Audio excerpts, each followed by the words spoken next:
ಹಿಬ್ರಿಯರಿಗೆ ಬರೆದ ಪತ್ರಿಕೆ, ಸಂತ ಪೌಲರು ಹಿಬ್ರಿಯರಿಗೆ ಬರೆದ ಪತ್ರಿಕೆ ಅಧ್ಯಾಯ 4 ವಚನಗಳು 14ರಿಂದ ನಾವು ಓದೋಣ. ಹಿಬ್ರಿಯರಿಗೆ ಬರೆದ ಪತ್ರಿಕೆ 4ನೇ ಅಧ್ಯಾಯ 14ರಿಂದ ಇರತಕ್ಕಂಥ ವಾಕ್ಯಗಳು.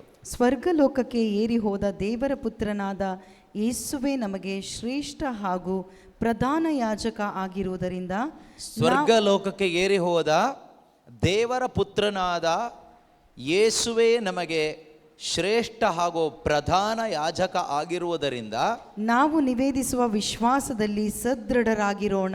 ನಾವು ನಿವೇದಿಸುವ ವಿಶ್ವಾಸದಲ್ಲಿ ಸದೃಢರಾಗಿ ಇರೋಣ. ಈ ಪ್ರಧಾನ ಯಾಜಕ ನಮ್ಮ ದೌರ್ಬಲ್ಯಗಳನ್ನು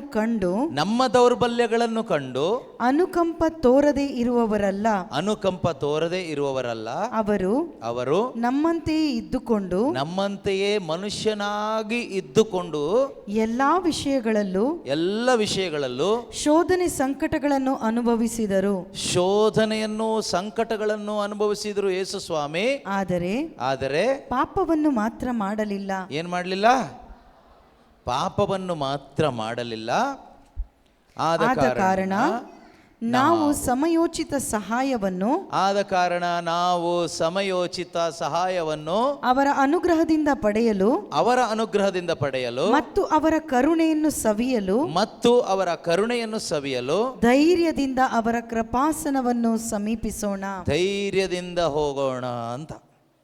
ಆದ್ದರಿಂದ ಪ್ರೀತಿಯ ಸಹೋದರ ಸಹೋದರಿಯರೇ, ನಾವು ನಿಜವಾಗಲೂ ಪಾಪ ನಿವೇದನೆ ಯಾರ ಹತ್ರ ಮಾಡೋದು?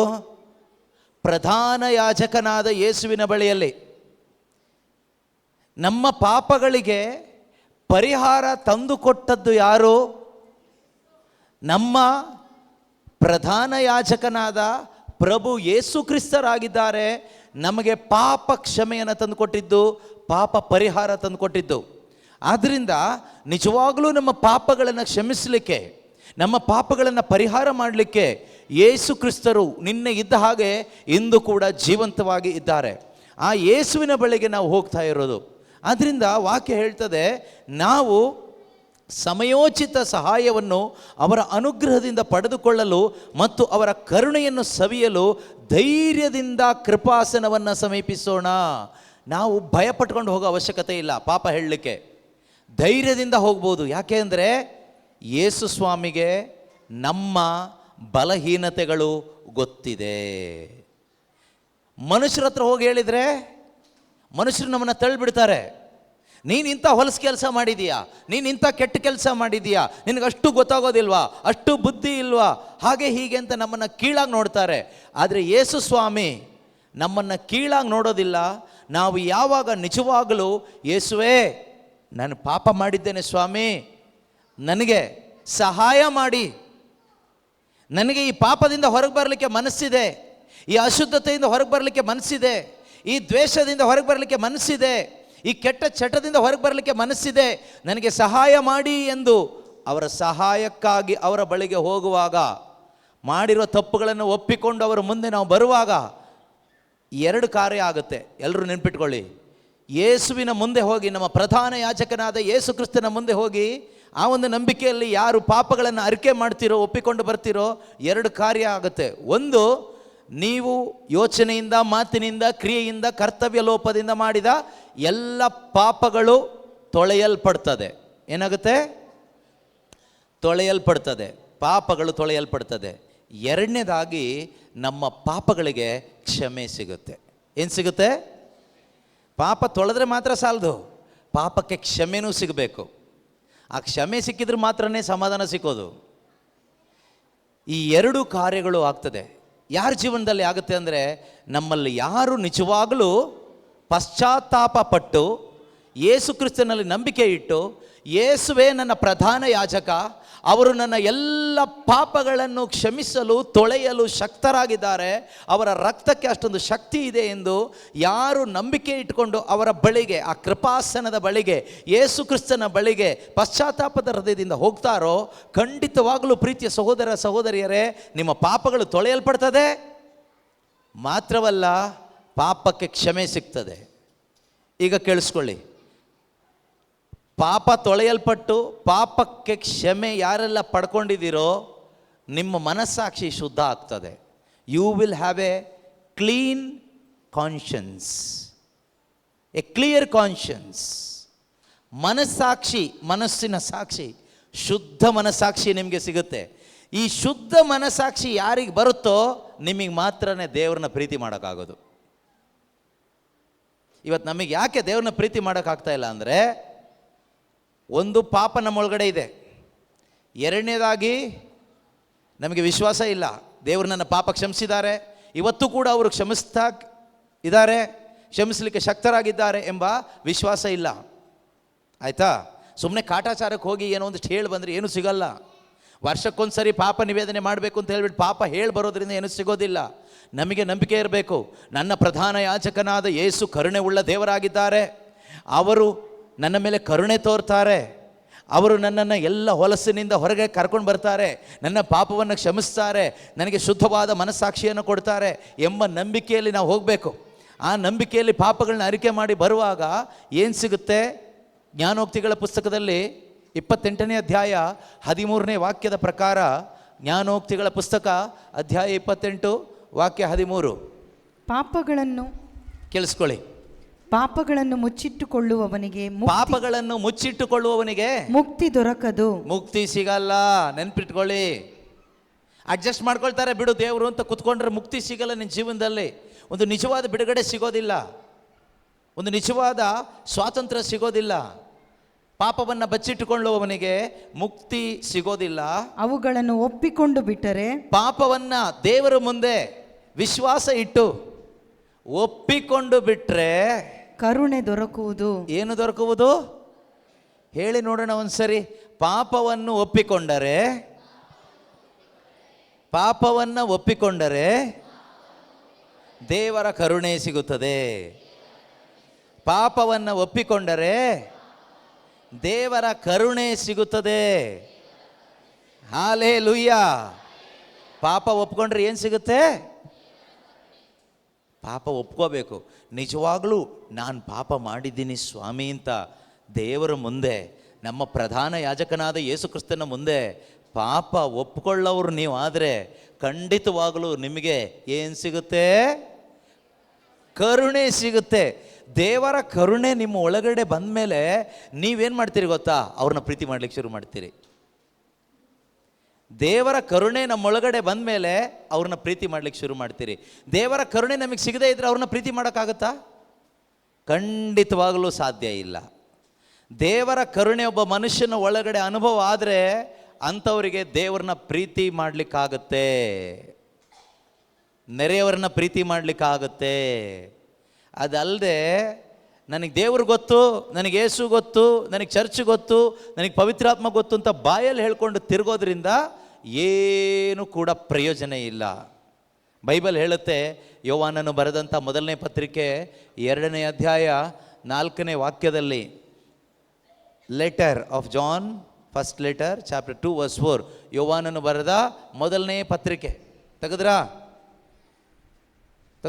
ದೇವರನ್ನು ಬಲ್ಲೆನೆಂದು ಹೇಳಿಕೊಳ್ಳುತ್ತಾ, ದೇವರು ನನಗೆ ಗೊತ್ತು, ವಾಕ್ಯ ಗೊತ್ತು, ಎಲ್ಲ ಗೊತ್ತು ಅಂತ ಹೇಳ್ಕೊಳ್ಳುತ್ತಾ, ಅವರ ಆಜ್ಞೆಗಳನ್ನು ಕೈಗೊಳ್ಳದೆ ಇರುವವನು, ಅವರ ಆಜ್ಞೆಗಳನ್ನ ಕೈಗೊಳ್ಳದೆ ಇರುವವನು ಸುಳ್ಳುಗಾರ. ಯಾರು? ಯಾರು? ಸುಳ್ಳುಗಾರ. ಮತ್ತೇನಂತೆ? ಮತ್ತು ಸತ್ಯವೆಂಬುದೇ ಅವನಲ್ಲಿ ಇರುವುದಿಲ್ಲ. ಸತ್ಯ ಎಂಬುದು ಯಾವುದು? ಸತ್ಯ ಯಾರು? ಯೇಸು. ದೇವರ ಕರುಣೆಯೇ ಯೇಸು. ದೇವರ ಕರುಣೆ ಅಂದ ತಕ್ಷಣ ಏನೂ ಅಲ್ಲ, ದೇವರ ಕರುಣೆ ಯೇಸು ಆಗಿದ್ದಾರೆ. ಯೇಸುವೇ ದೇವರ ಕರುಣೆ. ದೇವರು ನಮ್ಮ ಮೇಲೆ ಕರುಣೆ ತೋರಿ ನಮಗೆ ಕೊಟ್ಟ ಕೊಡುಗೆ ಯೇಸು. ಸತ್ಯ ಇರೋದಿಲ್ಲ ನಿನ್ನೊಳಗಡೆ. ನನಗೆ ದೇವರು ಗೊತ್ತು, ನನಗೆ ಯೇಸು ಗೊತ್ತು, ನನಗೆ ಪವಿತ್ರಾತ್ಮ ಗೊತ್ತು, ನನಗೆ ವಾಕ್ಯ ಗೊತ್ತು, ನನಗೆ ಪ್ರಾರ್ಥನೆ ಗೊತ್ತು, ನನಗೆ ಚರ್ಚ್ ಗೊತ್ತು, ನನಗೆಲ್ಲ ಗೊತ್ತು ಗೊತ್ತು ಗೊತ್ತು ಅಂತ ಹೇಳಿಕೊಂಡು ದೇವರ ಆಜ್ಞೆಗಳನ್ನು ಕೈಗೊಳ್ಳದೇ ಇದ್ದರೆ ನೀನು ಸುಳ್ಳುಗಾರ. ನಾವು ಕ್ರೈಸ್ತರು, ನಾವು 20 ವರ್ಷದಿಂದ ಕ್ರೈಸ್ತರು, ಡೈಲಿ ಚರ್ಚಿಗೆ ಬರ್ತೀವಿ, ಪ್ರಾರ್ಥನೆ ಮಾಡ್ತೀವಿ, ಎಲ್ಲ ಗೊತ್ತು ಅಂತ ಹೇಳಿಕೊಂಡು ಅವರ ಆಜ್ಞೆಗಳನ್ನು ನೀನು ಕೈಗೊಳ್ಳದೇ ಇದ್ದರೆ ಬೈಬಲ್ ಹೇಳುತ್ತೆ ನೀನು ಸುಳ್ಳುಗಾರ. ನಿನ್ನಲ್ಲಿ ಏನಿರೋದಿಲ್ಲ? ಸತ್ಯ ಇರೋದಿಲ್ಲ. ಸುಳ್ಳುಗಾರ ಅಂತ ಬೈಬಲ್ ಹೇಳೋದು ಪಿಶಾಚಿಗೆ. ಸುಳ್ಳಿನ ಮೂಲ ಪುರುಷ ಯಾರು? ಸೈತಾನ. ಹಾಗಾದರೆ ಇಂಡೈರೆಕ್ಟ್ ಆಗಿ ವಾಕ್ಯ ಹೇಳುತ್ತೆ ನೀನೇ ಸೈತಾನ ಅಂತ. ನೀನೇ ಸೈತಾನ. ಯಾರು ಸೈತಾನ? ನೀವಲ್ಲ. ನನಗೆ ದೇವ್ರು ಗೊತ್ತು, ನನಗೆ ಯೇಸು ಗೊತ್ತು, ಚರ್ಚ್ ಗೊತ್ತು, ಚರ್ಚಿಗೆ ಬರ್ತೀವಿ, ಕಾಣಿಕೆ ಕೊಡ್ತೀವಿ, ಕ್ಯಾಂಡಲ್ ಅಂಟಿಸ್ತೀವಿ, ಎಲ್ಲ ಗೊತ್ತು ಅಂತ ಹೇಳ್ತೀವಿ, ಎಲ್ಲ ಮಾಡ್ತೀವಿ, ಇದೆಲ್ಲ ಮಾಡ್ತೀವಿ, ದೇವರ ಆಜ್ಞೆ ಅನುಸರಿಸೋದಿಲ್ಲ, ಅವರೇ ಸೈತಾನ. ಸೈತಾನ ಯಾವತ್ತೂ ದೇವ್ರನ್ನ ಪ್ರೀತಿ ಮಾಡಲ್ಲ. ಸೈತಾನ ಯಾವತ್ತೂ ದೇವ್ರನ್ನ ಪ್ರೀತಿ ಮಾಡೋಕ್ಕಾಗಲ್ಲ. ಹಾಗೆಯೇ ಪ್ರೀತಿಯ ಸಹೋದರ ಸಹೋದರಿಯರೇ, ನಾವು ಕೂಡ ಈ ಸೈತಾನ ಥರ ಆಗುವ ಸಾಧ್ಯತೆಗಳಿದೆ. ಕ್ರೈಸ್ತರಾಗಿದ್ದರೂ ಕೂಡ ಸೈತಾನ ಆಗುವ ಸಾಧ್ಯತೆ ಇದೆ. ಯಾವಾಗ ಗೊತ್ತಾ? ನಾವು ಪ್ರೀತಿ ಮಾಡದೇ ಇದ್ದಾಗ, ನಾವು ಸುಳ್ಳು ಹೇಳ್ತಾ ಬದುಕುವಾಗ. ಸುಳ್ಳಿನ ಮೂಲ ಪುರುಷ ಯಾರು? ಸುಳ್ಳಿನ ಮೂಲ ಪುರುಷ ಯಾರು? ಸೈತಾನ. ಆದ್ದರಿಂದ ಪ್ರೀತಿಯ ಸಹೋದರ ಸಹೋದರಿಯರೇ, ನಮಗೆ ದೇವರನ್ನ ಪ್ರೀತಿ ಮಾಡಲಿಕ್ಕೆ ಸಾಧ್ಯವಾಗಬೇಕಾದ್ರೆ ಫಸ್ಟ್ ನಾವು ಮಾಡಬೇಕಾಗಿರೋದು ಅಡ್ಡಿ ಆಗಿರುವ ಈ ಪಾಪವನ್ನು ತೆಗೆದು ಬಿಸಾಡಬೇಕು. ಇದನ್ನು ತೆಗೆದು ಹಾಕಲಿಕ್ಕೆ ದೇವರು ರೆಡಿ ಇದ್ದಾರೆ. ಆದರೆ ನಾವೇನು ಮಾಡಬೇಕು? ಅವ್ರ ಹತ್ರ ಹೋದರೆ ಸಾಕು. ಅದಕ್ಕೆ ವಾಕ್ಯ ಹೇಳುತ್ತೆ ಯಾಕೋಬ 4:4 ಯಾಕೋಬನು ಬರೆದ ಪತ್ರಿಕೆ 4ನೇ ಅಧ್ಯಾಯ 4ನೇ ವಚನ. ವಿಶ್ವಾಸದಲ್ಲಿ ವ್ಯಭಿಚಾರಿಗಳಂತೆ ಬಾಳುವವರೇ, ವಿಶ್ವಾಸದಲ್ಲಿ ವ್ಯಭಿಚಾರಿಗಳಂತೆ ಬಾಳುವವರೇ, ಲೋಕದೊಡನೆ ಗೆಳೆತನವೆಂದರೆ, ಲೋಕದೊಡನೆ ಗೆಳೆತನವೆಂದರೆ ದೇವರೊಡನೆ ಹಗೆತನವೆಂಬುದು ನಿಮಗೆ ತಿಳಿಯದೆ. ಅದು ವಾಕ್ಯ ಅಲ್ಲ ಬೇಕಾಗಿರೋದು, 8ನೇ ವಾಕ್ಯ ಬೇಕು. ನಿಮ್ಮ ಹೀನ ಸ್ಥಿತಿಗಾಗಿ ವ್ಯಥೆ ಪಡಿರಿ. ಓಕೆ, ನೀವು ದೇವರ ಸಮೀಪಕ್ಕೆ ಬನ್ನಿರಿ. ನೀವು ದೇವರ ಸಮೀಪಕ್ಕೆ ಬನ್ನಿ. ನೀವು ಯಾರ ಸಮೀಪಕ್ಕೆ ಬನ್ನಿ? ನೀವು ಯಾರ ಸಮೀಪಕ್ಕೆ ಬನ್ನಿ? ಆಗ ಏನು ಮಾಡ್ತಾರಂತೆ ದೇವರು? ಆಗ ಅವರು ನಿಮ್ಮ ಸಮೀಪಕ್ಕೆ ಬರುವರು. ಯಾರ ಸಮೀಪಕ್ಕೆ ಬರ್ತಾರೆ? ಈಗ ಇಲ್ಲಿ ಕುತ್ಕೊಂಡು ಬನ್ನಿ ಯೇಸುವೆ, ಬನ್ನಿ ಯೇಸುವೆ, ಬನ್ನಿ ಯೇಸುವೆ ಅಂದರೆ ಬರ್ತಾರಾ? ಖಂಡಿತವಾಗಲೂ ಬರಲ್ಲ. ಈಗ ಯೇಸು ಸ್ವಾಮಿ ಸಮೀಪಕ್ಕೆ ಬಂದಿದ್ದೀನಿ ಅಂತ ಹೇಳಿಬಿಟ್ಟು ಪರಮಪ್ರಸಾದದ ಮುಂದೆ ಕೂತ್ಕೊಬಿಟ್ರೆ ಸಮೀಪಕ್ಕೆ ಬಂದ ಹಾಗೇನಾ? ಅಲ್ಲ, ಅದು ಅಲ್ಲ.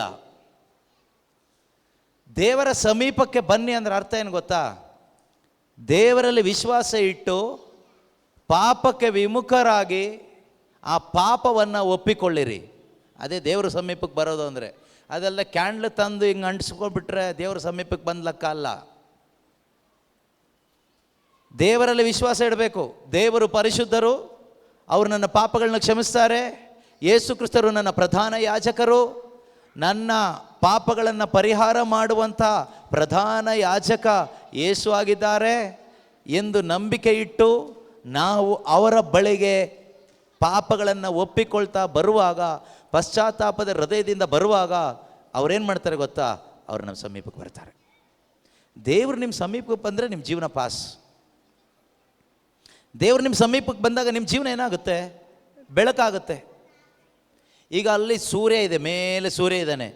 ಆ ಸೂರ್ಯ ಸಮೀಪಕ್ಕೆ ಬಂದು ಮಕ್ಕಳು ಮಾತಾಡಬಾರ್ದು. ಸೂರ್ಯ ದೂರ ಆದಷ್ಟು ಏನಾಗುತ್ತೆ? ಕತ್ಲೆ ಆಗುತ್ತಾ ಬೆಳಕಾಗುತ್ತಾ?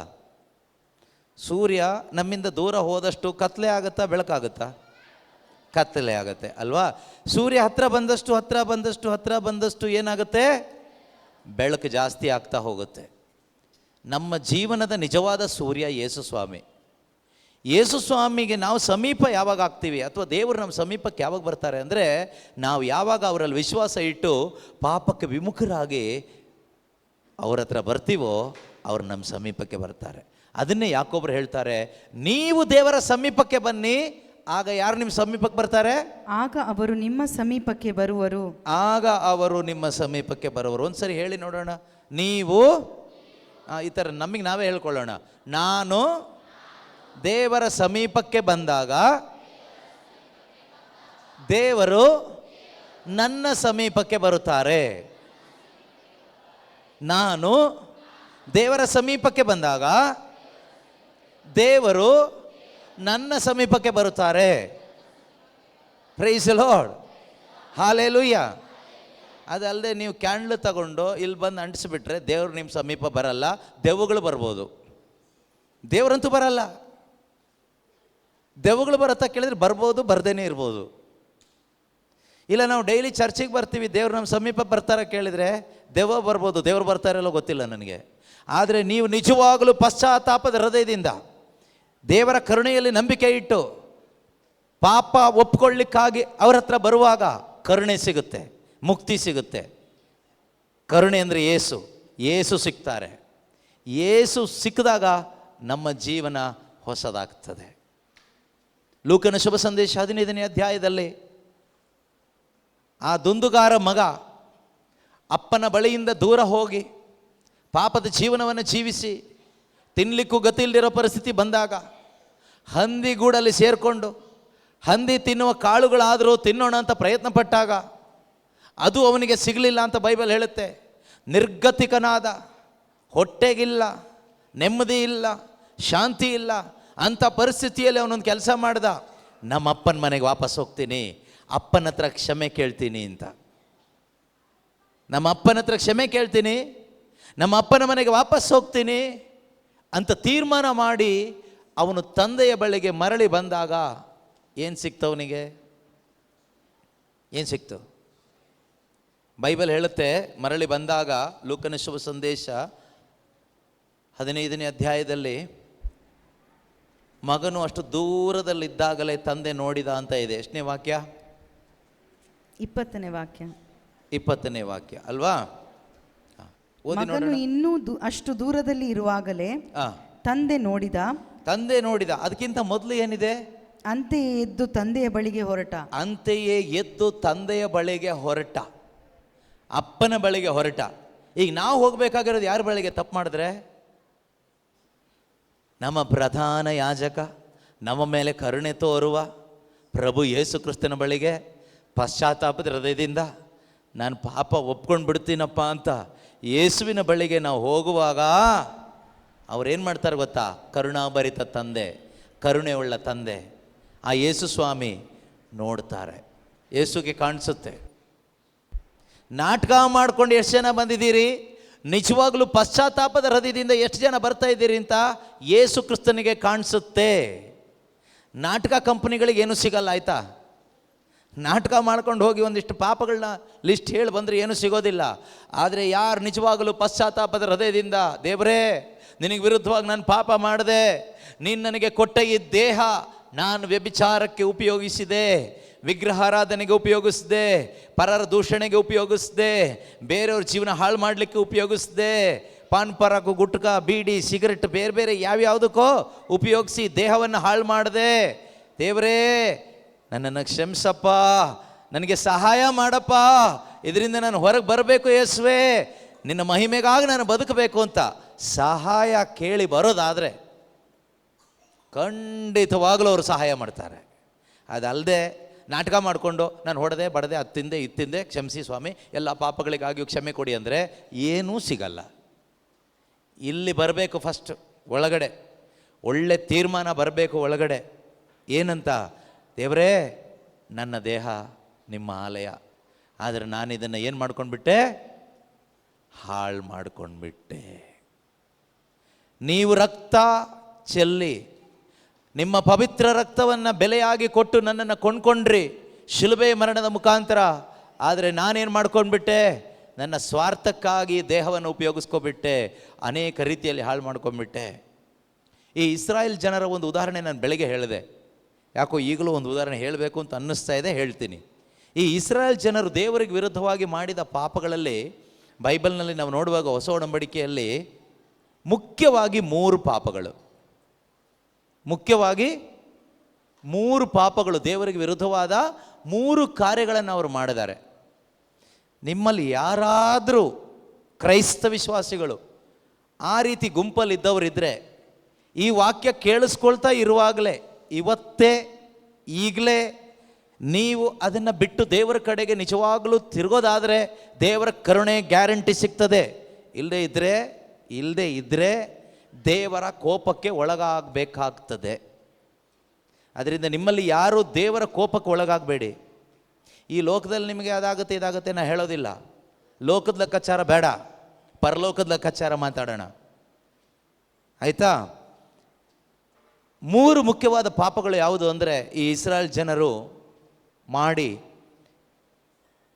ಪಶ್ಚಾತ್ತಾಪ ಪಡದೇ ಇದ್ದಂಥ ಮೂರು ಪಾಪಗಳು.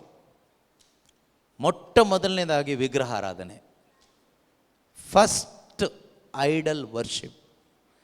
ನಿಮಗೆ ವಾಕ್ಯ ಬೇಕಾದರೆ ನಾನು ಕೊಡ್ತೀನಿ. ಸಂತ ಪೌಲರು ಕೊರಿಂಥದವರಿಗೆ ಬರೆದ ಮೊದಲನೇ ಪತ್ರಿಕೆ 10ನೇ ಅಧ್ಯಾಯ, ಅಲ್ಲಿ 10ನೇ ಅಧ್ಯಾಯದಲ್ಲಿ ಇಸ್ರಾಯೇಲ್ ಜನರಿಗೆ ಸಂಭವಿಸಿದ ಈ ಘಟನೆಗಳ ಬಗ್ಗೆ ಹೇಳ್ತಾರೆ. 6ನೇ ವಾಕ್ಯ, ಈ ಘಟನೆಗಳು ನಮಗೆ ಎಚ್ಚರಿಕೆ ನೀಡುವ ನಿದರ್ಶನಗಳಾಗಿದೆ ಅಂತ ಹೇಳ್ತಾರೆ. ಈ ಘಟನೆಗಳು ಯಾವ ಘಟನೆ? ಇಸ್ರಾಯೇಲ್ ಜನರಿಗೆ ನಡೆದಂಥ ಘಟನೆಗಳು ಇಂದು ಕ್ರೈಸ್ತ ಸಭೆಗೆ ಒಂದು ಎಚ್ಚರಿಕೆಯಾಗಿದೆ. ಇದು ಎಲ್ಲ ಜನರಿಗೂ ಹೇಳ್ತಾ ಇರೋದಲ್ಲ, ಎಲ್ಲ ಜನರಿಗೂ ಅಲ್ಲ, ಕ್ರೈಸ್ತ ಸಭೆಗೆ, ಕ್ರೈಸ್ತ ವಿಶ್ವಾಸಿಗಳಿಗೆ, ನಿಮಗೆ, ನನಗೆ, ಸ್ನಾನ ದೀಕ್ಷೆ ಪಡೆದಂಥ ಪ್ರತಿಯೊಬ್ಬರಿಗೂ ಒಂದು ಎಚ್ಚರಿಕೆಯ ಮಾತುಗಳಾಗಿದೆ. ಮೊಟ್ಟ ಮೊದಲನೇ ಪಾಪ ಯಾವುದು ಗೊತ್ತಾ? ವಿಗ್ರಹಾರಾಧನೆ. ನಿನ್ನೆ ಅದರ ಬಗ್ಗೆ ನಾನು ಸ್ವಲ್ಪ ಹೇಳಿದೆ.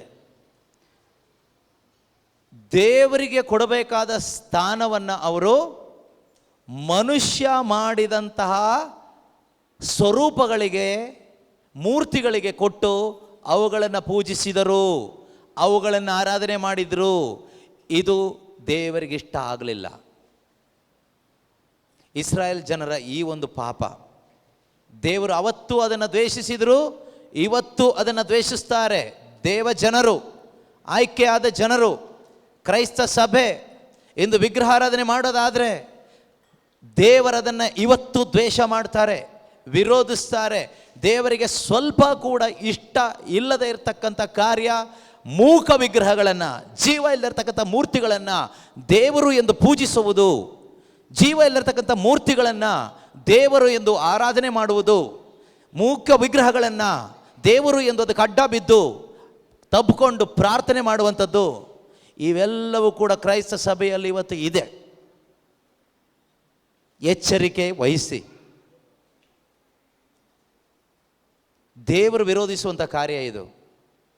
ಇದಕ್ಕೆ ನಮ್ಮೊಳಗಡೆ ಪಶ್ಚಾತ್ತಾಪ ಆಗಬೇಕು. ಇವತ್ತು ಈ ಥರ ಎಷ್ಟು ಹೋರಿ ಕರುಗಳು ಸೇರ್ಕೊಬಿಟ್ಟಿದೆ ಚರ್ಚ್ ಒಳಗಡೆ. ಹೋರಿ ಕರು ಅಂದ್ರೆ ಗೊತ್ತಾಯ್ತಾ? ಗೊತ್ತಾಯ್ತಾ ಹೋರಿ ಕರು ಅಂದರೆ? ಯಾರಿಗಾದ್ರೂ ಗೊತ್ತಾಯ್ತಾ? ಈ ಕಡೆಯವರು, ಆ ಕಡೆಯವರಲ್ಲ, ಈ ಕಡೆಯವರು.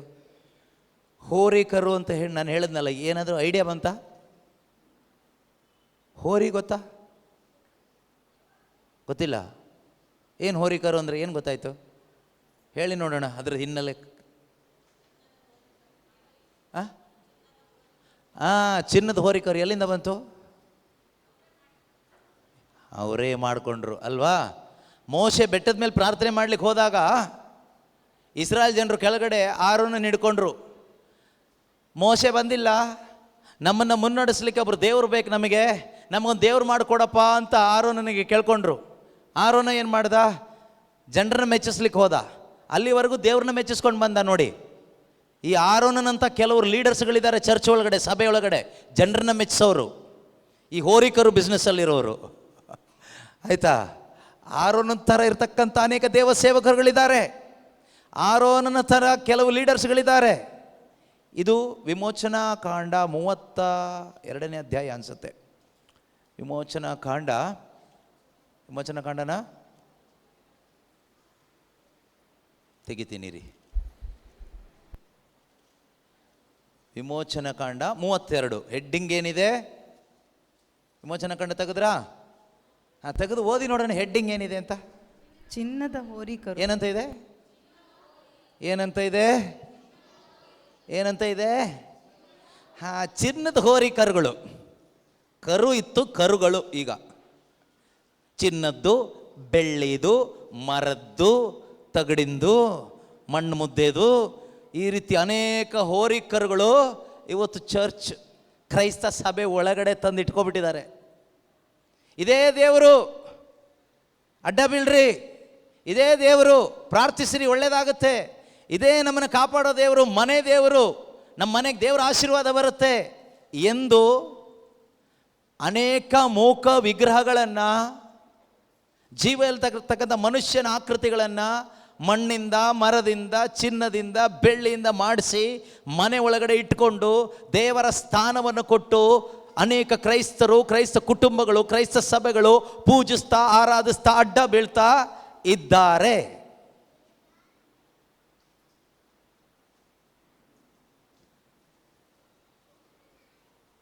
ಅವತ್ತು ಆ ಜನ ಕೇಳಿದರು ಆರೋನನಿಗೆ, ಈಜಿಪ್ಟ್ ದೇಶದಿಂದ ನಮ್ಮನ್ನು ಕರೆದುಕೊಂಡು ಬಂದ ಆ ಮೋಶೆ ಏನಾದನೋ ಗೊತ್ತಿಲ್ಲ, ಆದುದರಿಂದ ಏಳು ನಮ್ಮನ್ನು ಮುನ್ನಡೆಸಿಕೊಂಡು ಹೋಗಲು ನಮಗೊಬ್ಬ ದೇವರನ್ನು ಮಾಡಿಕೊಡು ಎಂದು ಕೇಳಿದರು.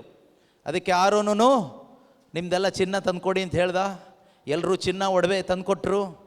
ಅದನ್ನು ಬೆಂಕಿಗೆ ಹಾಕ್ದ, ಮೋಲ್ಡ್ ಮಾಡ್ದ, ಅದರಿಂದ ಒಂದು ಹೋರಿ ಕರು ಮಾಡ್ದ. ಇಸ್ರಾಯೇಲರೆಲ್ಲರೂ ಏನು ಮಾಡಿದ್ರು? ಅದಕ್ಕೆ ಅಡ್ಡ ಬಿದ್ದು ಆರಾಧನೆ ಮಾಡಿದರು. ಇಸ್ರಾಯೇಲರೇ ನೋಡಿ, ನಿಮ್ಮನ್ನು ಈಜಿಪ್ಟಿನಿಂದ ಕರೆದುಕೊಂಡು ಬಂದ ದೇವರು ಇದೇ ಎಂದು ಹೇಳಿದರು. 4ನೇ ವಾಕ್ಯ. 5ನೇ ವಾಕ್ಯ ಹೇಳುತ್ತೆ, ಆರೋನನು ಇದನ್ನು ನೋಡಿ ಆ ಹೋರಿ ಕರುವಿನ ಮುಂದೆ ಒಂದು ಬಲಿಪೀಠವನ್ನು ಕಟ್ಟಿಸ್ತಾನೆ. ನಾಳೆ ಸರ್ವೇಶ್ವರ ಸ್ವಾಮಿಯ ಗೌರವಾರ್ಥ ಹಬ್ಬವನ್ನು ಆಚರಿಸಬೇಕು ಎಂದು ಪ್ರಕಟಿಸಿದನು. ಹಬ್ಬ ಯಾರ ಹೆಸರಲ್ಲಿ? ಸರಿ ಕೇಳಿಸ್ಕೊಳ್ಳಿ, ಹಬ್ಬ ಯಾರ ಹೆಸರಲ್ಲಿ? ದೇವರ ಹೆಸರಲ್ಲಿ. ಈಗ ಸದ್ಯಕ್ಕೆ ಹಬ್ಬ ಯೇಸು ಹೆಸರಲ್ಲಿ ಅಂತ ಇಟ್ಕೊಳ್ಳಿ. ಹಬ್ಬ ಯಾರ ಹೆಸರಲ್ಲಿ? ಆದರೆ ಕೂರಿಸಿರೋದು ಯಾರನ್ನ? ಹೋರಿ ಕರುನ. ಹೆಸರು ಯಾರ್ದು? ದೇವರ ಆಜ್ಞೆ ಇದೆಯಾ? ದೇವರ ಹೆಸರನ್ನು ದುರುಪಯೋಗ ಮಾಡಬೇಡ, ಹಾಳು ಮಾಡಬೇಡ ಅಂತ ಇದೆಯಾ? ಇದೆ.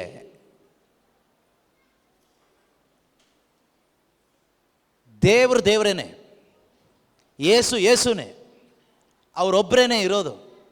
ಅವರ ಆತ್ಮಸ್ವರೂಪನಾದ ದೇವರು, ಸರ್ವಶಕ್ತನಾದ ದೇವರು. ಆರೋನನ ಥರ ಮತಿಗೆಟ್ಟ ಎಷ್ಟೋ ದೈವ ಭ್ರಷ್ಟ ಈ ರೀತಿಯ ಕ್ರೈಸ್ತ ಮುಖಂಡರುಗಳು ಇವತ್ತು ಕ್ರೈಸ್ತ ಸಭೆಯನ್ನು ಹಾಳು ಮಾಡ್ತಾ ಇದ್ದಾರೆ. ಹೋರಿಕರುಗಳನ್ನ ತಂದಿಟ್ಬಿಟ್ಟು ಯೇಸುವಿನ ಹೆಸರಿನಲ್ಲಿ, ಸಭೆಯ ಹೆಸರಿನಲ್ಲಿ, ದೇವರ ಹೆಸರಿನಲ್ಲಿ, ಪ್ರಾರ್ಥನೆಯ ಹೆಸರಿನಲ್ಲಿ, ಆರಾಧನೆಯ ಹೆಸರಿನಲ್ಲಿ ಈ ರೀತಿಯಲ್ಲಿ ದೈವದ್ರೋಹ ಮಾಡುವ ಅನೇಕರಿದ್ದಾರೆ. ಅವ್ರ ಟೈಮ್ ಓವರ್. ದೇವರು ಓವರ್ ಮಾಡ್ತಾರೆ ಒಂದು ದಿನ. ಆದರೆ ನೀವು ಈ ಆರೋನನಂತವ್ರ ಜೊತೆಗೆ ಸೇರಿಕೊಂಡು ಹೋರಿಕರುನ ಯೇಸು ಸ್ವಾಮಿ ಹೆಸರಲ್ಲಿ, ದೇವರ ಹೆಸರಲ್ಲಿ, ಆರಾಧನೆ ಹೆಸರಲ್ಲಿ ಆರಾಧಿಸುವಾಗ ಅದರಿಂದ ನಮಗೆ ನಾಶವನ್ನು ತಂದುಕೊಳ್ತೀವಿ ಪ್ರಿಯರೇ.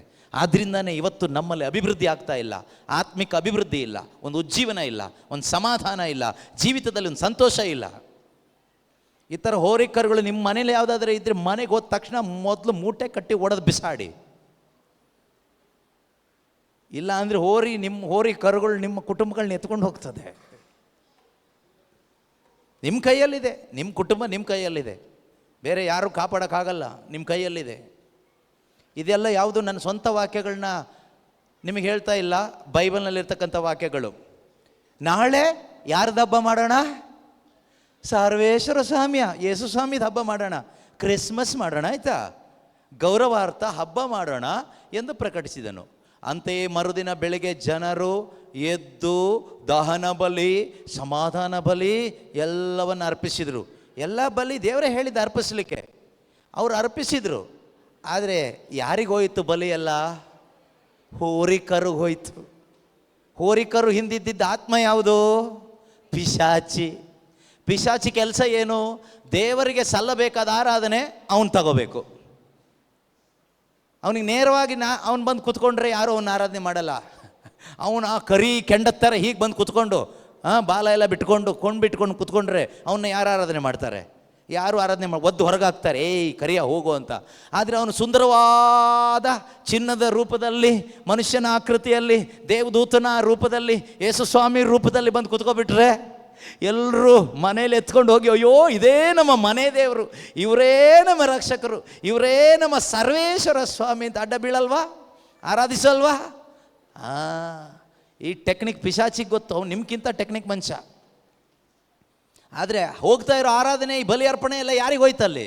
ಹೋರಿಕರುಗೆ ಹೋಯ್ತು. ಇಂಥ ಎಷ್ಟೋ ಹೋರಿಕರುಗಳಿರುವಂಥ ಕ್ರೈಸ್ತ ಕುಟುಂಬಗಳು ಇವತ್ತಿದೆ. ದೇವರ ಎಚ್ಚರಿಕೆ ಕೊಡ್ತಾ ಇದ್ದಾರೆ. 1 ಕೊರಿಂಥ 10ನೇ ಅಧ್ಯಾಯ 6ನೇ ವಾಕ್ಯದಲ್ಲಿ ವಾಕ್ಯ ಹೇಳುವ ಹಾಗೆ, ಇಂದು ನಮಗೆ ನಿದರ್ಶನ, ನಮಗೊಂದು ಎಚ್ಚರಿಕೆಯಾಗಿ ದೇವರು ಹೇಳ್ತಾ ಇದ್ದಾರೆ.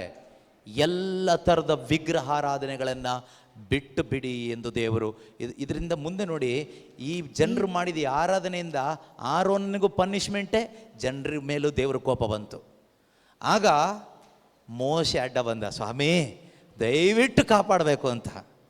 ಈಗ ನಾವು ತಪ್ಪುಗಳನ್ನ ಒಪ್ಪಿಕೊಳ್ಳುವಾಗ ಅಡ್ಡ ಬರ್ತಾರೆ ಯಾರು ಗೊತ್ತಾ? ನಮ್ಮ ಪ್ರಧಾನ ಯಾಜಕನಾದ ಯೇಸು ಸ್ವಾಮಿ ಅಡ್ಡ ಬರ್ತಾರೆ. ಸ್ವಾಮಿ ಇವ್ರನ್ನ ಕಾಪಾಡಬೇಕು, ಇವ್ರು ಹೋರಿಕರನ್ನು ಆರಾಧನೆ ಮಾಡಿದ ನಿಜ, ಆದರೆ ಇವ್ರ ಪಾಪಕ್ಕೋಸ್ಕರ ನಾನು ಪರಿಹಾರ ಮಾಡಿದ್ದೀನಿ, ಆದ್ದರಿಂದ ಶಿಕ್ಷೆ ಕೊಡಬೇಡಿ ಸ್ವಾಮಿ, ಇವ್ರನ್ನ ಉಳಿಸ್ಬೇಕು ಹೇಗಾದರೂ ಮಾಡಿ, ಇನ್ನು ಮುಂದೆ ಇವ್ರು ತಪ್ಪು ಮಾಡೋದಿಲ್ಲ, ಬಿಟ್ಟುಬಿಡಿ ಅಂತ. ಯಾರೋ ಆರೋನನ್ನು ತರದವರು ಮಾಡಿರ್ಬೋದು, ಆದರೆ ಪ್ರಧಾನ ಯಾಜಕನಾಗಿ ನನ್ನನ್ನು ನೀವು ನೇಮಿಸಿದಿರಲ್ವಾ, ನಾನು ಇವ್ರ ಪಾಪಕ್ಕೋಸ್ಕರ ಪರಿಹಾರ ಮಾಡಿದ್ದೀನಿ, ಇದೋ ನೋಡಿ ಅಂತ ಹೇಳಿಬಿಟ್ಟು ಯೇಸು ಸ್ವಾಮಿ ಅವ್ರ ರಕ್ತನ ತೋರಿಸಿ ಪಶ್ಚಾತ್ತಾಪ ಪಡುವ ಪಾಪಿಯನ್ನು ಉಳಿಸ್ಕೊಳ್ತಾರೆ. ಆದ್ದರಿಂದ ಯಾರಾದರೂ ಯಾವುದಾದ್ರೂ ಹೋರಿಕರನ್ನು ಆರಾಧನೆ ಮಾಡಿದವರು ಇಲ್ಲಿದ್ದರೆ ನಿಮಗೆ ಬಿಡುಗಡೆ ಇದೆ, ನಿಮಗೆ ದೇವರ ಕರುಣೆ ಇದೆ. ನೀವು ಮಾಡಬೇಕಾಗಿರೋದು ಇಷ್ಟೇ, ಈ ಹೋರಿಕರುಗಳನ್ನೆಲ್ಲ ಓಡಿಸ್ತೀನಿ ಅಂತ ಹೇಳಿಬಿಟ್ಟು, ಈ ಹೋರಿಕರುಗಳನ್ನೆಲ್ಲ ಬಿಸಾಡ್ತೀನಿ ಅಂತ ಹೇಳಿಬಿಟ್ಟು ದೇವರ ಹತ್ರ ಕ್ಷಮೆ ಕೇಳಿ, ದೇವರೇ ಇನ್ನು ಮುಂದೆ ನೀವೇ ನನ್ನ ತಂದೆ, ನೀವೇ ನನ್ನ ರಕ್ಷಕರು, ನಾನು ನನ್ನ ಕುಟುಂಬ ನಿಮ್ಮೊಬ್ಬರನ್ನೇ ಆರಾಧಿಸ್ತೀವಿ, ನೀವು ಆತ್ಮಸ್ವರೂಪನಾದ, ಜೀವ ಸ್ವರೂಪನಾದ, ಸತ್ಯ ಸ್ವರೂಪನಾದ, ಜೀವಿಸುವ ದೇವರಾಗಿದ್ದೀರಿ, ಸರ್ವಶಕ್ತರಾಗಿದ್ದೀರಿ, ನೀವೇ ನಮ್ಮ ರಕ್ಷಕರು ದೇವರೇ, ನೀವಲ್ಲದೆ ಇನ್ನೊಬ್ಬರು ದೇವರು ನಮಗಿಲ್ಲ ಎಂದು ನೀವು ಪೂರ್ಣ ಹೃದಯದಿಂದ ಆರಾಧನೆಗೆ ಸಿದ್ಧರಾಗೋದಾಗಿದ್ರೆ, ಪಾಪಗಳನ್ನ ಒಪ್ಪಿಕೊಳ್ಳೋದಾದರೆ ಪ್ರಧಾನ ಯಾಜಕನ ಪ್ರಾರ್ಥನೆ ನಿಮಗೆ ಫಲದಾಯಕವಾಗ್ತದೆ. ಅದರಿಂದ ಯಾರು ಹೆದರೋ ಅವಶ್ಯಕತೆ ಇಲ್ಲ. ಇಸ್ರಾಯೇಲ್ ಜನರು ಈ ಪಾಪ ಮಾಡಿದಾಗ ಅವ್ರು ಕ್ಷಮೆ ಕೇಳಲಿಲ್ಲ, ಅವ್ರ ಪರವಾಗಿ ಮೋಶೆ ಕ್ಷಮೆ ಕೇಳ್ದ. ದೇವರು ಸದ್ಯಕ್ಕೆ ತಡೆ ಹಿಡಿದ್ರು. ಮುಂದೆ ಇದೆ, ನೀವು ಓದಬೇಕು, ಈಗ ನಮ್ಗೆ ಟೈಮ್ ಇಲ್ಲ ಅಷ್ಟೊಂದು. ಇಲ್ಲಿ ನೋಡಿ 14ನೇ ವಾಕ್ಯ ಹೇಳುತ್ತೆ, ಮೋಶೆ ಮಧ್ಯಸ್ಥಿಕೆ ವಹಿಸಿ ಪ್ರಾರ್ಥಿಸಿದ್ದಕ್ಕೆ ಆಗ ಸರ್ವೇಶ್ವರ ತಮ್ಮ ಪ್ರಜೆಗಳಿಗೆ ಮಾಡುವೆನೆಂದು ಹೇಳಿದ ಕೇಡಿನ ಬಗ್ಗೆ ಮನಸ್ಸನ್ನು, ದೇವ್ರು ಏನು ಕೇಡು ಮಾಡ್ತೀನಿ ಅಂತ ಹೇಳಿದ್ದು ನೋಡಿ 9ನೇ ವಾಕ್ಯ, ಈ ಜನರ ಸ್ವಭಾವ ನನಗೆ ಗೊತ್ತಿದೆ, ಇವರು ನನ್ನ ಆಜ್ಞೆಗೆ ಬಗ್ಗದ ಹಠ ಮಾರಿಗಳು, ಆದ ಕಾರಣ ನೀನು ನನಗೆ ಅಡ್ಡ ಬರಬೇಡ, ನನ್ನ ಕೋಪಾಗ್ನಿ ಉರಿಯಲಿ, ಅವರನ್ನು ಸುಟ್ಟು ಭಸ್ಮ ಮಾಡುವೆನು, ಬಳಿಕ ನಿನ್ನಿಂದಲೇ ಬೇರೆ ಒಂದು ದೊಡ್ಡ ಜನಾಂಗವನ್ನು ಉದಯಿಸುವಂತೆ ಮಾಡುವೆನು ಎಂದು ದೇವರಿಗೆ ಅಷ್ಟು ಕೋಪ ಬಂತು. ಸುಟ್ಟಾಕ್ಬಿಡ್ತೀನಿ ಇವ್ರನ್ನ, ನಾನು ನನಗೋಸ್ಕರ ಈಜಿಪ್ಟಿನಿಂದ ಬಿಡಿಸ್ಕೊಂಡು ಬಂದ ಜನರು ಇವರು, ನನ್ನೊಬ್ಬನನ್ನೇ ಆರಾಧಿಸಬೇಕು ಅಂತ ನಿಯಮ ಕೊಟ್ಟೆ, ಇವರಿಗೆ ವಾಗ್ದಾನ ಭೂಮಿ ಕೊಟ್ಟೆ, ಇವ್ರ ಜೊತೆಗೆ ಒಡಂಬಡಿಕೆ ಮಾಡಿಕೊಂಡೆ, ನಾನು ನಿಮಗೆ ದೇವರಾಗಿರ್ತೀನಿ, ನೀವು ನನ್ನ ಪ್ರಜೆ ಅಂತ ಇವ್ರನ್ನ ಆರಿಸ್ಕೊಂಡೆ. ಆದರೆ ಈ ಜನ ಹೋರಿಕರನ್ನು ಆರಾಧಿಸ್ತಾ ಇದ್ದಾರೆ, ಇದೇ ನಮ್ಮ ದೇವರು ಅಂತ ಹೇಳ್ಬಿಟ್ಟು ಹೋರಿಕರನ್ನು ಇಟ್ಕೊಂಡು ಪೂಜಿಸ್ತಾ ಇದ್ದಾರೆ.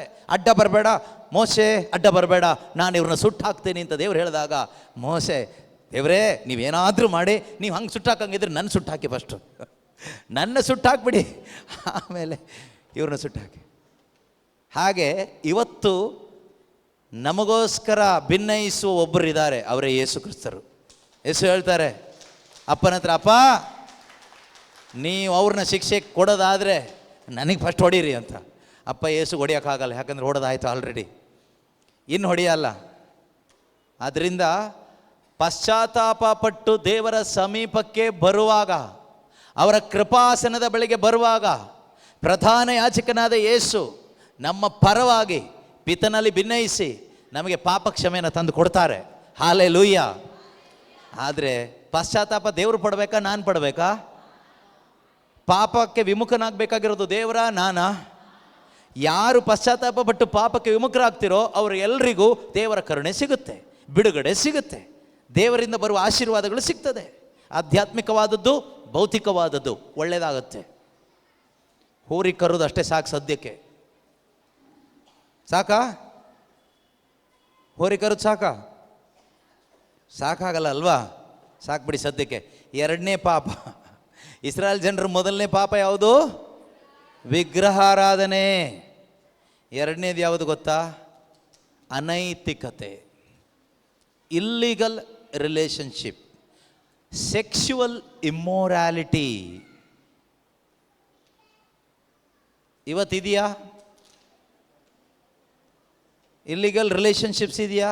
ಅನೈತಿಕ ಸಂಬಂಧಗಳಿದೆಯಾ ನಮ್ಮಲ್ಲಿ? ಇದೆಯಾ? ಅಶುದ್ಧವಾದ ಲೈಂಗಿಕತೆ ಇದೆಯಾ? ಯೂಟ್ಯೂಬಲ್ಲಿ ಏನು ನೋಡ್ತೀವಿ ಇವತ್ತು ನಾವೆಲ್ಲ? ಯೂಟ್ಯೂಬಲ್ಲಿ, ಫೇಸ್ಬುಕ್ಕಲ್ಲಿ ಎಲ್ಲ ಕುತ್ಕೊಂಡು ಕ್ರೈಸ್ತ ಕುಟುಂಬದ ತಂದೆ ತಾಯಿ ಅಪ್ಪ ಅಮ್ಮ ಯುವಕ ಯುವತಿ ಎಲ್ಲ ನೋಡ್ತಾ ಇರೋದು ಈ ರೀತಿಯ ಅಶುದ್ಧವಾದಂತಹ ಚಿತ್ರಗಳು, ವಿಡಿಯೋಗಳನ್ನೇ ನೋಡಿ ನೋಡಿ ನೋಡಿ ನೋಡಿ ನೋಡಿ ಇದರಲ್ಲೇ ಮುಳುಗಿ ಹೋಗ್ಬಿಟ್ಟಿದ್ದಾರೆ. ಪೋರ್ನೋಗ್ರಫಿ, ಅಶ್ಲೀಲ ಚಿತ್ರಗಳು. ಮಾತ್ರವಲ್ಲ, ಇದು ನೋಡಿ ನೋಡಿ ನೋಡಿ ನೋಡಿ ಏನನ್ಸುತ್ತೆ? ಅದನ್ನೇ ಮಾಡಬೇಕು ಅನಿಸುತ್ತೆ. ಕಾಮಾಭಿಲಾಷೆ ಮನಸ್ಸಿನಲ್ಲಿ ಯಾವಾಗಲೂ ತುಂಬಿ ತುಳುಕ್ತಾ ಇದೆ. ಅನೈತಿಕ ಸಂಬಂಧಗಳು, ವಿವಾಹವಾಗಿದ್ದರೂ ಕೂಡ, ಸ್ವಂತ ಗಂಡ ಇದ್ದರೂ ಕೂಡ ಇನ್ನೊಬ್ಬನ ಜೊತೆಗೆ ಸಂಪರ್ಕ, ಸ್ವಂತ ಹೆಂಡತಿ ಇದ್ದರೂ ಕೂಡ ಇನ್ನೊಬ್ಬಳ ಜೊತೆಗೆ ಸಂಪರ್ಕ, ಬಿಡ್ಲಿಕ್ಕಾಗದೇ ಇರೋ ಪರಿಸ್ಥಿತಿ. ಅಂಥವ್ರು ಎಷ್ಟೋ ಜನ ಕ್ರೈಸ್ತರಿದ್ದಾರೆ, ಕ್ರೈಸ್ತ ಸಭೆಗೂ ಬರ್ತಾರೆ, ಪರಮಪ್ರಸಾದವನ್ನು ತಗೊಂಡು ಹೋಗ್ತಾರೆ. ಹೇಳೋರು ಇಲ್ಲ, ಕೇಳೋರು ಇಲ್ಲ, ಇಷ್ಟ ಬಂದಾಗಿ ಜೀವಿಸುವಂತಹ ಒಂದು ರೀತಿ ಜೀವನ. ಇಸ್ರಾಯೇಲ್ ಜನರಲ್ಲಿ ಇದು ಇತ್ತು. ದೇವರು ಅದನ್ನು ಕಠಿಣವಾಗಿ ವಿರೋಧಿಸಿದರು. ಯಾವುದನ್ನು? ಈ ವ್ಯಭಿಚಾರವನ್ನು. ಇವತ್ತು ಆ ವ್ಯಭಿಚಾರ ಇದೆ. ಆದರೆ ಬೈಬಲ್ ಹೇಳುತ್ತೆ, ನಿನ್ನ ದೇಹ ದೇವರ ಆಲಯ. ನಿನ್ನ ದೇಹ, ಕ್ರೈಸ್ತ ವಿಶ್ವಾಸಿಯೇ, ನಿನ್ನ ದೇಹ ದೇವರ ಆಲಯ. ದೇವರ ಆಲಯ ಪರಿಶುದ್ಧವಾದದ್ದು. ನೀನೇ ಆ ಆಲಯ.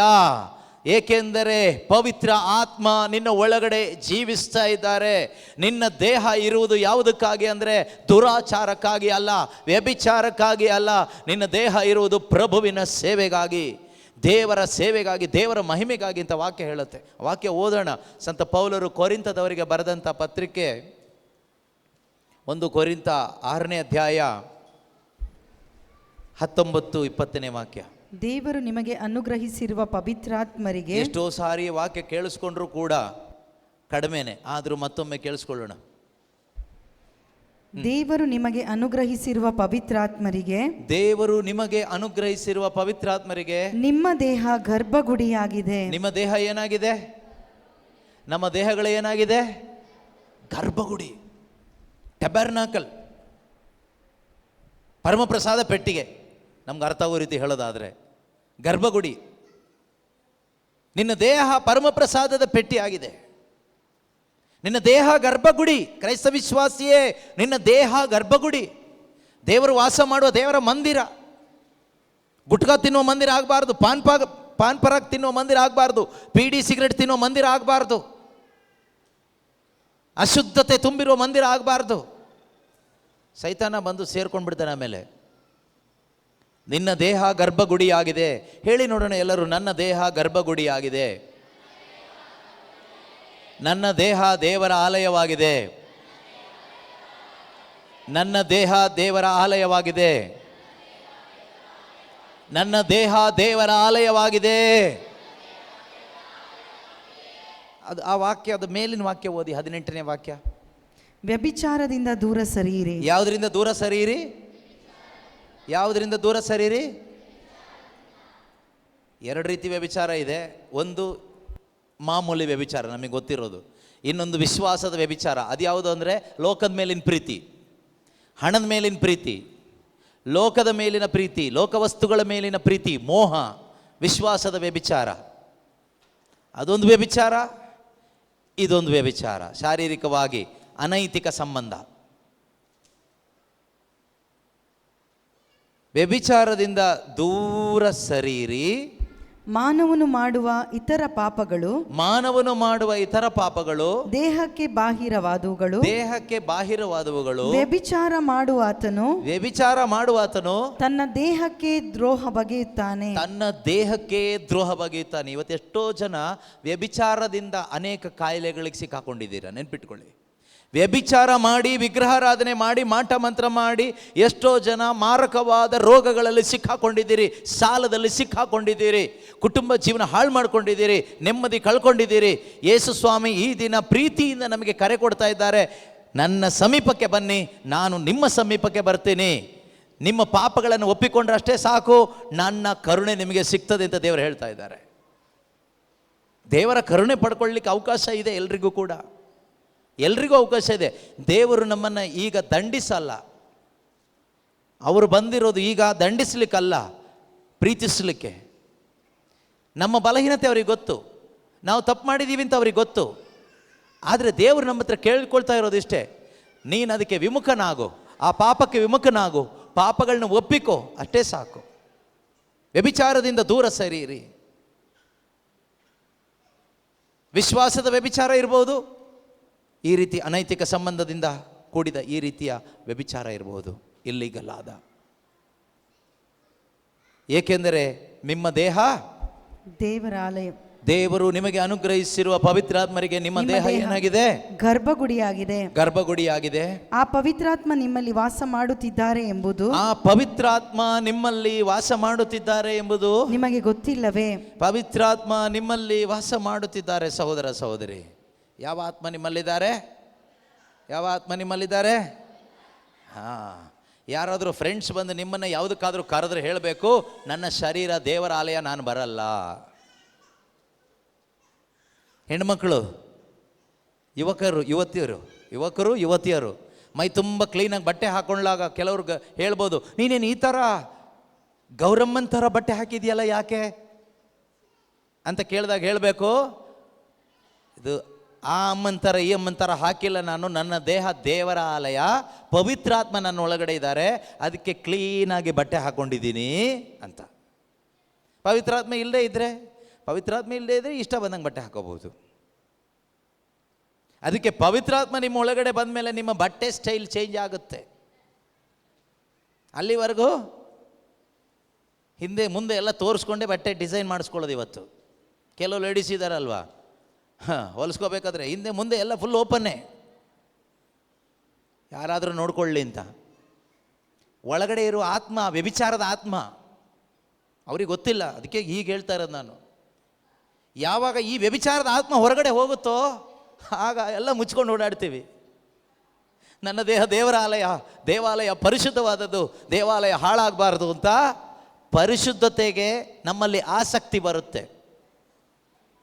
ಅದಿಲ್ಲದೆ ಇದ್ದರೆ ನನ್ನ ದೇಹನ ಎಲ್ಲರೂ ನೋಡಬೇಕು, ನನ್ನನ್ನೆಲ್ಲರೂ ಗುರುತಿಸ್ಬೇಕು ಅಂತ ಮೇಕಪ್ ಮಾಡಿಕೊಂಡು ಎಷ್ಟಾಗುತ್ತೋ ಅಷ್ಟು ಬೇರೆಯವ್ರನ್ನ ಆಕರ್ಷಣೆ ಮಾಡಲಿಕ್ಕೋಸ್ಕರ ನಾವು ಓಡಾಡ್ತೀವಿ.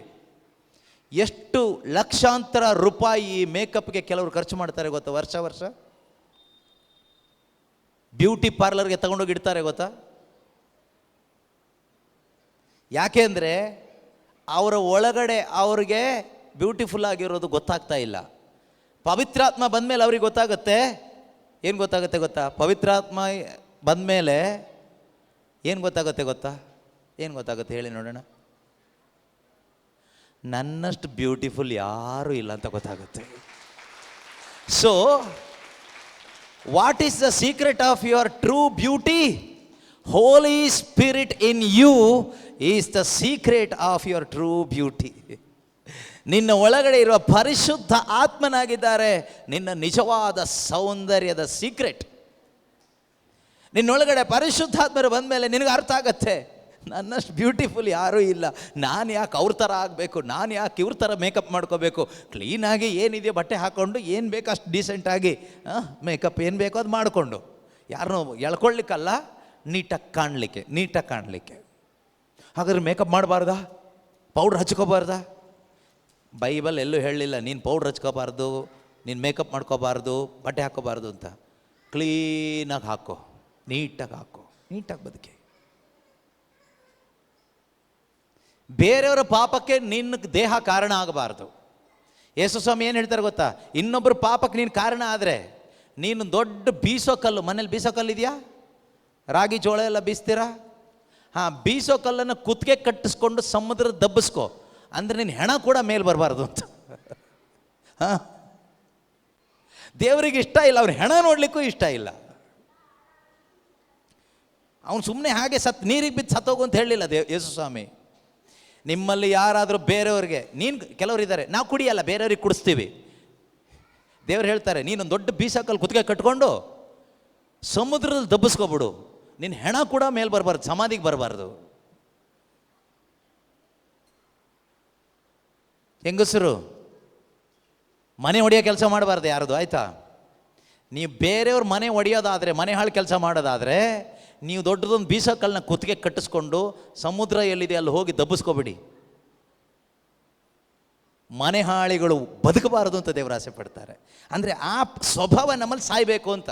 ಮನುಷ್ಯ ಸಾಯೋದಲ್ಲ, ಆ ಸ್ವಭಾವ ಸಾಯಬೇಕು, ಆ ಪಾಪ ಸ್ವಭಾವ ಸತ್ತೋಗ್ಬೇಕು. ನಮ್ಮ ಶರೀರ, ನಮ್ಮ ಹಣ, ನಮ್ಮ ಸೌಂದರ್ಯ, ನಮ್ಮ ಯಾವುದು ಇನ್ನೊಬ್ಬರನ್ನ ಪಾಪಕ್ಕೆ ಸೆಳೆಯಲಿಕ್ಕೆ ಸಾಧನ ಆಗಬಾರ್ದು. ನಮ್ಮ ದೇಹದ ಮುಖಾಂತರ ಇನ್ನೊಬ್ಬರನ್ನ ಯೇಸು ಕಡೆಗೆ ಸೆಳಿಬೇಕು. ಯಾರ ಕಡೆಗೆ ಸೆಳಿಬೇಕು? ಯಾರ ಕಡೆಗೆ ಸೆಳಿಬೇಕು? ಯೇಸು ಸ್ವಾಮಿ ಕಡೆಗೆ ಸೆಳಿಬೇಕು. ದೇವರ ಮಹಿಮೆಗಾಗಿ ಉಪಯೋಗಿಸ್ಬೇಕು. ನೋಡಿ, ತಪ್ಪಾಗಲ್ಲ, ಸರಿಯಾಗಿ ಅರ್ಥ ಮಾಡ್ಕೋಬೇಕು. ಜೂಡಿತಳಿಗೆ ತುಂಬ ಸೌಂದರ್ಯ ಕೊಟ್ಟರು ದೇವರು. ಆ ಜೂಡಿತಳ ಸೌಂದರ್ಯವನ್ನು ಜೂಡಿತಳು ಯಾವುದಕ್ಕೆ ಉಪಯೋಗಿಸಿದ್ಲು ಗೊತ್ತಾ? ದೇವರ ಮಹಿಮೆಗಾಗಿ ಉಪಯೋಗಿಸಿದ್ಲು. ಸೈತಾನನ ತಲೆ ತೆಗೆಯೋದಕ್ಕೆ ಉಪಯೋಗಿಸಿದ್ಲು. ಅವಳೊಬ್ಬಳು ವಿಧವೆ ಸ್ತ್ರೀ, ಗಂಡ ಸತ್ತೋದ, ವಿಧವೆ ಆಗಿದ್ಲು, ತುಂಬ ರೂಪವತಿ ಆಗಿದ್ಲು. ಉಪವಾಸ ಪ್ರಾರ್ಥನೆಯಲ್ಲಿ ಸಾಧಾರಣ ಡ್ರೆಸ್ ಹಾಕ್ಕೊಂಡಿದ್ಲು, ಆದರೆ ತುಂಬ ಬ್ಯೂಟಿಫುಲ್ ಆಗಿದ್ಲು. ಆದರೆ ಅವಳು ಬ್ಯೂಟಿನ ಒಂದಿನ ಅವಳು ಉಪಯೋಗ ಮಾಡಿದ್ಲು. ಯಾವುದಕ್ಕೆ ಗೊತ್ತಾ? ತನ್ನ ಜನರನ್ನ ರಕ್ಷಣೆ ಮಾಡೋದಕ್ಕೋಸ್ಕರ. ಸೈತಾನ್ನ ತಲೆಯನ್ನು, ಹೊಲಫರ್ನಸ್ನ ತಲೆ ತೆಗಿಲಿಕ್ಕೋಸ್ಕರ. ಅಂದರೆ ಅದರ ಅರ್ಥ, ದೇವರು ನಮಗೆ ಕೊಟ್ಟ ಸೌಂದರ್ಯ, ದೇವರು ನಮಗೆ ಕೊಟ್ಟ ಹಣ, ದೇವರು ನಮಗೆ ಕೊಟ್ಟ ಅಧಿಕಾರ, ದೇವರು ನಮಗೆ ಕೊಟ್ಟ ಅಭಿಷೇಕ, ದೇವರು ನಮಗೆ ಕೊಟ್ಟಂಥ ತಲೆಂತುಗಳು, ದೇವರು ನಮಗೆ ಕೊಟ್ಟಂಥ ದೇಹ, ದೇವರು ನಮಗೆ ಕೊಟ್ಟಂಥ ಪ್ರತಿಯೊಂದನ್ನು ಅವರ ಮಹಿಮೆಗಾಗಿ ಉಪಯೋಗಿಸ್ಕೋಬೇಕು. ನಮ್ಮ ದೇಹ ಇರುವುದು ದುರಾಚಾರಕ್ಕಾಗಿ ಅಲ್ಲ, ವ್ಯಭಿಚಾರಕ್ಕಾಗಿ ಅಲ್ಲ, ಯಾರ ಸೇವೆಗಾಗಿ. ಇನ್ನೊಂದು ಕೇಳಿಸ್ಕೊಳ್ಳಿ, ನೀವು ಕೆಲವ್ರು ಏನು ಮಾಡ್ತೀರಿ ಗೊತ್ತಾ? ನೀವೆಲ್ಲೋ ಮನೇಲಿ ಏನೋ ಪ್ರಾಬ್ಲಮ್ ಇದೆ ಅಂತ ಹೇಳಿಬಿಟ್ಟು ಎಲ್ಲೋ ಮಾಟ ಮಂತ್ರಕ್ಕೆ ಹೋಗ್ತೀರಿ. ಯಾವುದೋ ಮಂತ್ರವಾದಿ ಹತ್ರನೋ, ಪೂಜಾರಿ ಹತ್ರನೋ, ಮಂತ್ರಿಸ್ಕೊಳ್ಳೋರ ಹತ್ರನೋ, ಮಾಟಗಾರರ ಹತ್ರನೋ ಹೋಗ್ತೀರಿ. ಅಲ್ಲಿ ಏನೋ ಒಂದು ಮಾಡಿಕೊಡ್ತಾರೆ. ತಂದಿಟ್ಟ ಮೇಲೆ ನಿಮಗೇನೋ ಒಂದು ಒಳ್ಳೇದಾಯ್ತು ಅಂತ ಇಟ್ಕೊಳ್ಳಿ, ಏನೋ ಒಂದು ಜಾಬ್ ಸಿಕ್ತು ಅಂತ ಇಟ್ಕೊಳ್ಳಿ. ಅದನ್ನು ಒಳ್ಳೇದಾಯ್ತು ಅಂತ ನೀವು ಹೇಳ್ಕೊಬೇಕಷ್ಟೇ. ನೀವೇನು ಮಾಡ್ತೀರಿ ಗೊತ್ತಾ? ಇನ್ನೊಬ್ರಿಗೆ ಕರಿತೀರಿ, ಬಾ ಬಾ, ನಿಂಗೆ ತುಂಬ ಕಷ್ಟ ಇದೆಯಲ್ಲ, ಬಾ ಒಂದು ಕಡೆ ನಾನು ಕರ್ಕೊಂಡು ಹೋಗ್ತೀನಿ, ಸುಮ್ಮನೆ ಬಂದ್ಬಿಡು. ಇವ್ರು ಹೇಳ್ತಾರೆ ಹಾಗೂ, ನಾವು ಕ್ರಿಶ್ಚಿಯನ್ಸ್ ಅಲ್ವಾ, ನಾವು ಹಂಗೆ ಹೋಗ್ಬೋದಾ? ಏನು ತೊಂದರೆ ಇಲ್ಲ, ನಮ್ಮ ಊರಲ್ಲಿ ಎಲ್ಲರೂ ಹೋಗ್ತಾರೆ, ಬಾ ನೀನು, ನಿಂಗೆ ಗೊತ್ತಿಲ್ಲ ಅಷ್ಟೇ, ಎಲ್ಲರೂ ಅಲ್ಲಿ ಹೋಗೋರೆ ಬಾ ಅಂತ ಹೇಳಿ ಕರ್ಕೊಂಡು ಹೋಗ್ತಾರೆ. ಕರ್ಕೊಂಡೋಗಿ ಅವ್ರನ್ನೂ ಮಾಟ ಮಂತ್ರದಲ್ಲಿ ಕೂರಿಸಿ ಏನೋ ತಗಡುಗಳು ಕಟ್ಟಿಸಿ ಕರ್ಕೊಬಂದು ಮನೇಲಿ ಇಡಿಸ್ತಾರೆ. ಅಂಥವ್ರಿಗೆ ದೇವ್ರು ಹೇಳ್ತಾರೆ, ನೀನು ಹೋಗಿ ಬೀಸೋ ಕಲ್ಲನ್ನ ಕುತ್ತಿಗೆ ಕಟ್ಕೊಂಡು ಸಮುದ್ರದಲ್ಲಿ ದಬ್ಬಿಸ್ಕೊಂಡು ಸತ್ತೋಗ್ಬಿಡು. ನಿನ್ನಲ್ಲಿರ್ತಕ್ಕಂಥ ಇನ್ನೊಬ್ಬರ ವಿಶ್ವಾಸವನ್ನು ಹಾಳು ಮಾಡುವ ಇಂಥ ಒಂದು ದುರಭ್ಯಾಸ ಸತ್ತೋಗ್ಬಿಡ್ಲಿ ಅತ್ತಗೆ. ನಿಮ್ಮಲ್ಲಿ ಯಾರು ಆ ಥರದವ್ರು ಇಲ್ಲ ಅಂತ ನಾನು ಅಂದ್ಕೊಳ್ತೀನಿ. ಇದ್ದೀರಾ?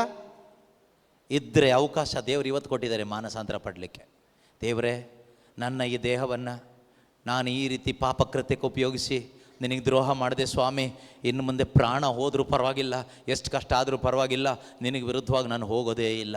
ನೀನೇ ನನ್ನ ದೇವರು, ನೀನೇ ನನ್ನ ಪ್ರಭು ಅಂತ ನೀವು ಪಶ್ಚಾತ್ತಾಪ ಪಟ್ಟು, ದೇವರೇ ನನಗೆ ವಿಶ್ವಾಸದಲ್ಲಿ ದೃಢವಾಗಿ ನಿಲ್ಲಿಕ್ಕೆ ಸಹಾಯ ಮಾಡಿ ಅಪ್ಪ ಎಂದು ಸಮಯೋಚಿತ ಸಹಾಯವನ್ನು ಆ ಕೃಪಾಸನದ ಬಳಿಗೆ ಬಂದು ನೀವು ಕೇಳೋದಾದರೆ ಖಂಡಿತವಾಗಲೂ ದೇವರ ಸಹಾಯ ನಿಮಗೆ ಸಿಕ್ಕೇ ಸಿಗುತ್ತೆ. God is our helper. ದೇವರು ನಮ್ಮ ನಿತ್ಯ ಸಹಾಯಕರಾಗಿದ್ದಾರೆ. ನಮಗೊಬ್ಬರೇ ನಿತ್ಯ ಸಹಾಯಕರು, ಅವ್ರ ಹೆಸರೇ ಯೇಸು ಕ್ರಿಸ್ತರು, ಪರಿಶುದ್ಧ ಆತ್ಮರು. ಇನ್ನೊಬ್ಬರು ನಿತ್ಯ ಸಹಾಯಕರಿಲ್ಲ, ಒಬ್ಬರೇ ನಿತ್ಯ ಸಹಾಯಕರು, ಅವರೇ ಪವಿತ್ರಾತ್ಮರು. ಆ ಪವಿತ್ರಾತ್ಮರನ್ನ ಕಳಿಸ್ಕೊಟ್ಟವರೇ ಯೇಸು ಕ್ರಿಸ್ತರು. ಯೇಸುವಿನ ಹೇಳಿದ್ದು, ನಾನು ನಿಮಗೊಬ್ಬ ನಿತ್ಯ ಸಹಾಯಕನನ್ನು ಕಳಿಸಿಕೊಡ್ತೇನೆ, ಅವರೇ ಪೋಷಕನಾದ ಪರಿಶುದ್ಧಾತ್ಮ. ಅವರು ನಿಮ್ಮ ಜೊತೆ ಯಾವಾಗಲೂ ಇರ್ತಾರೆ. ಆದ್ದರಿಂದ ನಮಗೆ ಸಹಾಯ ಕೇಳಬೇಕಾಗಿರೋದು ಯಾವಾಗಲೂ ನಿತ್ಯ ಸಹಾಯಕನಾದ ದೇವರ ಹತ್ರ, ಪರಿಶುದ್ಧಾತ್ಮನ ಹತ್ರ. ಇವತ್ತಿಂದ ಪ್ರಾಕ್ಟೀಸ್ ಮಾಡ್ಕೊಳ್ಳಿ. ನಿಮಗೇನಾದರೂ ಸಹಾಯ ಬೇಕಾದರೆ ಯಾರನ್ನು ಕೇಳಬೇಕು? ದೇವರೇ, ನನಗೆ ವಿಶ್ವಾಸದಲ್ಲಿ ತೊಂದರೆ ಆಗ್ತಾ ಇದೆ, ನಿಂತ್ಕೊಳ್ಳಿಕ್ಕೆ ಆಗ್ತಾ ಇಲ್ಲ ದೃಢವಾಗಿ, ನನಗೆ ಸಹಾಯ ಮಾಡಿ ಪವಿತ್ರಾತ್ಮರೇ ಎಂದು ನೀವು ನಿಜವಾಗ್ಲೂ ಕೇಳುವಾಗ ಪವಿತ್ರಾತ್ಮ ಏನು ಮಾಡ್ತಾರೆ? ಸಹಾಯ ಮಾಡ್ತಾರೆ. ಅವರು ನಮ್ಮ ಸಹಾಯಕರಾಗಿದ್ದಾರೆ. Hallelujah, hallelujah. ಯೇಸುವೆ ಸ್ತೋತ್ರ, ಯೇಸುವೆ ವಂದನೆ. ಏನಾದರೂ ಅರ್ಥ ಆಗ್ತಾ ಇದೆಯಾ ಹೇಳ್ತಾ ಇರೋದು? ಸ್ವಲ್ಪ ಸ್ವಲ್ಪ ಆಗ್ತಾ ಇದೆಯಾ? ಆಗ್ತಾ ಇದೆ. ಈ ಕಡೆ ಅರ್ಥ ಆಗ್ತಾ ಇದೆಯಾ? ಸ್ವಲ್ಪ ಸ್ವಲ್ಪ ಅರ್ಥ ಆಗ್ತಾ ಇದೆ. ಆಗಲಿ, ಸ್ವಲ್ಪ ಸ್ವಲ್ಪ ಆದರೂ ಅರ್ಥ ಆಗ್ತಾ ಇದೆಯಲ್ಲ, ಸಾಕು. ಬೇಗ ಅರ್ಥ ಮಾಡ್ಕೊಳ್ಳಿ. ಯೇಸು ಸ್ವಾಮಿ ಬರೋಷ್ಟೊತ್ತಿಗೆ ಚೆನ್ನಾಗಿ ಅರ್ಥ ಮಾಡ್ಕೊಳ್ಳಿ. ಮೂರನೇ ಪಾಪ. ಮೊದಲನೇ ಪಾಪ ಯಾವುದು? ಇಸ್ರಾಯೇಲ್ ಜನರು ಮಾಡಿದ್ದು ದೇವರಿಗೆ ವಿರುದ್ಧವಾಗಿ ವಿಗ್ರಹಾರಾಧನೆ. ಬಿಟ್ಟುಬಿಡಿ ಇವತ್ತಿಂದ. ಎರಡನೇ ಪಾಪ ಯಾವುದು? ವ್ಯಭಿಚಾರ. ವಿಶ್ವಾಸದ ವ್ಯಭಿಚಾರ ಇರ್ಬೋದು, ಅಥವಾ ಈ ರೀತಿ ಅನೈತಿಕ ಸಂಬಂಧಗಳಲ್ಲಿ ವ್ಯಭಿಚಾರ, ಸ್ತ್ರೀ ಪುರುಷರ ಮಧ್ಯದಲ್ಲಿ. ಅದು ಯಾವುದಾದ್ರೂ ಇದ್ದರೆ, ಮೊಬೈಲ್ ಫೋನಲ್ಲಿ ವ್ಯಭಿಚಾರ ಇವತ್ತು ಜಾಸ್ತಿ ಆಗಿಬಿಟ್ಟಿದೆ. ಮೊಬೈಲ್ ಫೋನ್ ವ್ಯಭಿಚಾರ. ಇಲ್ಲ, ನಮಗೆ ಯಾವುದು ಇಲ್ಲಿಗಲ್ ರಿಲೇಷನ್ಶಿಪ್ ಇಲ್ಲ. ಮೊಬೈಲ್ ಫೋನ್ ಆನ್ ಮಾಡಿದರೆ ಅವ್ರದ್ದು ಹಿಸ್ಟ್ರಿ ಇದೆಯಲ್ಲ, ಮೊಬೈಲ್ ಫೋನಲ್ಲಿ ನೋಡಿದ ಹಿಸ್ಟ್ರಿ ಏನಾದರೂ ತೆಗೆದು ನೋಡಿಬಿಟ್ರೆ ಯೂಟ್ಯೂಬಲ್ಲಿ ಪೂರ್ತಿ ಇದೆ ಸಿಗುತ್ತೆ. ನೋಡಿಬಿಟ್ರೆ ವಾಮಿಟ್ ಬರುತ್ತೆ. ಆ ರೀತಿ ಎಲ್ಲ ವೀಡಿಯೋಗಳು ನೋಡಿರ್ತಾರೆ. ಆಮೇಲೆ ಭಾನುವಾರ ಬಂದು ಚರ್ಚಲ್ಲಿ ಏನೂ ಗೊತ್ತಿಲ್ಲದಂಗೆ ಕೂತ್ಕೊಳ್ತಾರೆ. ಏನೂ ಗೊತ್ತಿಲ್ಲ ಅವರಿಗೆ. ನೋಡಿದರೆ ಮದರ್ ಮೇರಿ ಇವರೇ ಅಂತ ತಿಳ್ಕೊಬೇಕು ನಾವು. ಹಾಂ, ಪಕ್ಕದಲ್ಲಿ ಜೋಸೆಫರು ಅವರೇ ಅಂತ ತಿಳ್ಕೊಬೇಕು.